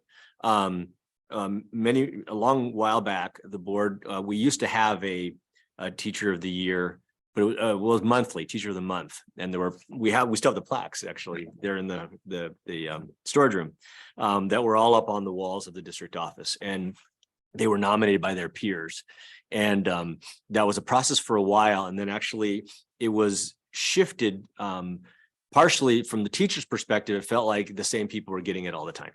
And so they felt like the meaning behind it was getting lost. And then so it moved from that to the board had requested to do a recognition of employees, and let's find a system that can just recognize excellent employees throughout the year. And so we went into that process, which we'd been doing for the last, 13 years or so. And that was more administrative driven. At every management team meeting, we acknowledged employees that were going above and beyond, and we'd write them a nice note, and then we'd then have the recognition based on those employees that came up. And I think what was happening was the trend was again getting similar. Many of the same people were coming, and then actually we started losing employees coming. They just didn't come anymore. And so we'd have oftentimes these recognitions where a lot of folks weren't there. So that's kind of where we left off. And I think what Trustee Dawson wanted to do was shift away from that back to more of can we single out a Teacher of the Year? And she felt like, if I recall, we're small enough district where one teacher and one classified employee to be recognized a year was suitable. And I think the discussion that was to happen was, how does the board want to see that process happen? And so it's really very much a board generated process in general. from an administrative perspective, and we were following through with that in terms of just trying to recognize as many employees that we felt were deserving. And knowing that in the past, it was difficult for staff to try to expand that process too far. I don't know if that helps. That's Thank you. I'm okay removing it from future agenda if the rest of the majority of the board is. Anyone else? Trustee Otmar? I would be interested to hear what staff feedback is, how, sort of where they stand on it, because that's really the whole point of it is, you get teacher of the year. Does that make one person feel great? And then the rest of the staff feels like, hey, I've been working hard too, so there can be a backfire there, but at the same time, maybe that's something that they would value. So I think it would be important to talk to staff and see how they feel about it. I mean, personal opinion, but I don't know that I would want to take it off until I had more information about. We do have someone online who would like to comment, Erica Chavez. Then I'll come back to the board. Trustee Otmar, thank you for considering the teacher perspective. I am the PGTA Association treasurer. However, without polling my unit, I wouldn't feel comfortable speaking on behalf of the union. However, I can say that just from past experience, anything that puts us in competition against one another isn't ideal when we're trying to be inclusive and appreciative of the effort and respectful of everybody's mental health and well-being. To start setting up a atmosphere where we're all trying to outdo one another doesn't seem beneficial to the students that we're serving. And that's just my personal opinion, but just wanted to share. So thank you for kind of engaging in this discussion. Thank you. And if there's any other staff members online who feel the courage to speak up right now, we would love to hear from you, honestly, because we just want to do what benefits and empowers and motivates you. So I'll give a moment for anyone else. Please tell us if we should keep this agenda item or if there's some other form of recognition besides the negotiations that we're under right now, right? I mean, that's how we really recognize and acknowledge our staff. So we'll give that a moment. I guess in the meantime, while I'm waiting for someone else's to perhaps give us feedback, not that Ms. Chavez's feedback wasn't enough, but if there's anyone else, please do. So regarding the exhibit attachment for policy for writing, submitting a future agenda item in writing, I would like to add that to the agenda if the rest of the board is okay with that. Is that okay, Dr. Hazen? You're nodding. Thumbs up from Brian. Trustee Otmar, are you okay adding that? Okay. Jen? Okay. Okay. We don't have anyone else online who would like to say anything, which is totally fine. So I'd like to remove it from future agenda item. We've heard from one teacher, which I know isn't all of them, but I think this is has been a kind of an antiquated way of acknowledging and folks, and I do see that adding competition is not beneficial. If I could just add, I'd love to agree with you on what you said with negotiations being one of the primary ways, if not the way, to recognize. At the same time, mentioning the comment box is open for anyone that has ideas for how they would like to be recognized, or other. Absolutely. If there is an idea that makes sense to, we have someone who would like to comment. Angela Lippert, please. Thank you so much. Thank you so much. I hope there's not any background noise Not too on bad. my feed. Okay. I would just like to say I am kind of the one that heads most of the recognition for employees, and I recognize that all of our employees, especially for the past 2 to 3 years, have been significantly important, and everybody has made such extravagant efforts to make school the most best place to be and making everything that they can work. But I do feel like that our past practices have been kind of antiquated as far as recognizing employees, and I second Erica's comments. And I would like to see some sort of recognition continue forward for both classified and certificated employees. And so my suggestion would be maybe to do like a Google survey to all of our staff to see maybe how they might feel they would be benefited. Or feel appreciated, because we really do want to appreciate our employees. But honestly, like everybody that goes the above and beyond, and every single employee we want to appreciate. So I guess my suggestion would just be, maybe could we do a Google form or something to see what our current employees would feel that they were appreciated. That's all.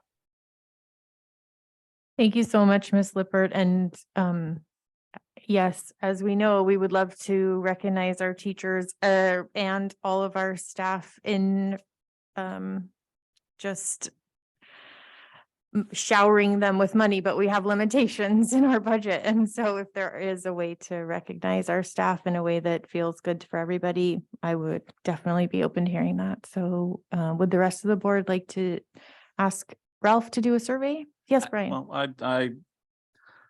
I recall a couple of years ago, and this is something that Christy had originally initiated too, which I thought at first I wasn't down with it, and then actually once I went to one of them where we brought lunch to everybody, in different on different days, but that's how we kind of said, you know what, this is for you and the board members that were able to attend and sit down with various staff members and actually have lunch and have their lunch paid for the day was really great.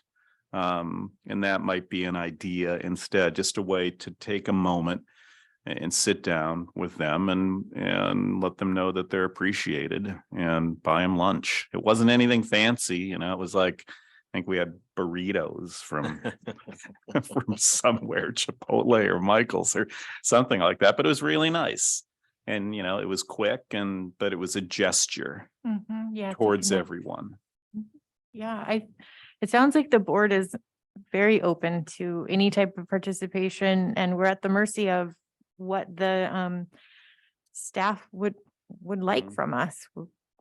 Yes, go ahead, Ralph. I have a possible option for you. I can speak with the union presidents, and because sometimes it's hard to share, public communications. Of course, yes, and and we so- appreciate everyone with that courage, yes. So I can speak with the union presidents and about this issue and ask if they can go ahead and survey or poll their colleagues. That way it's not coming from, the superintendent saying, well, how can we do this for you? But coming from their peers.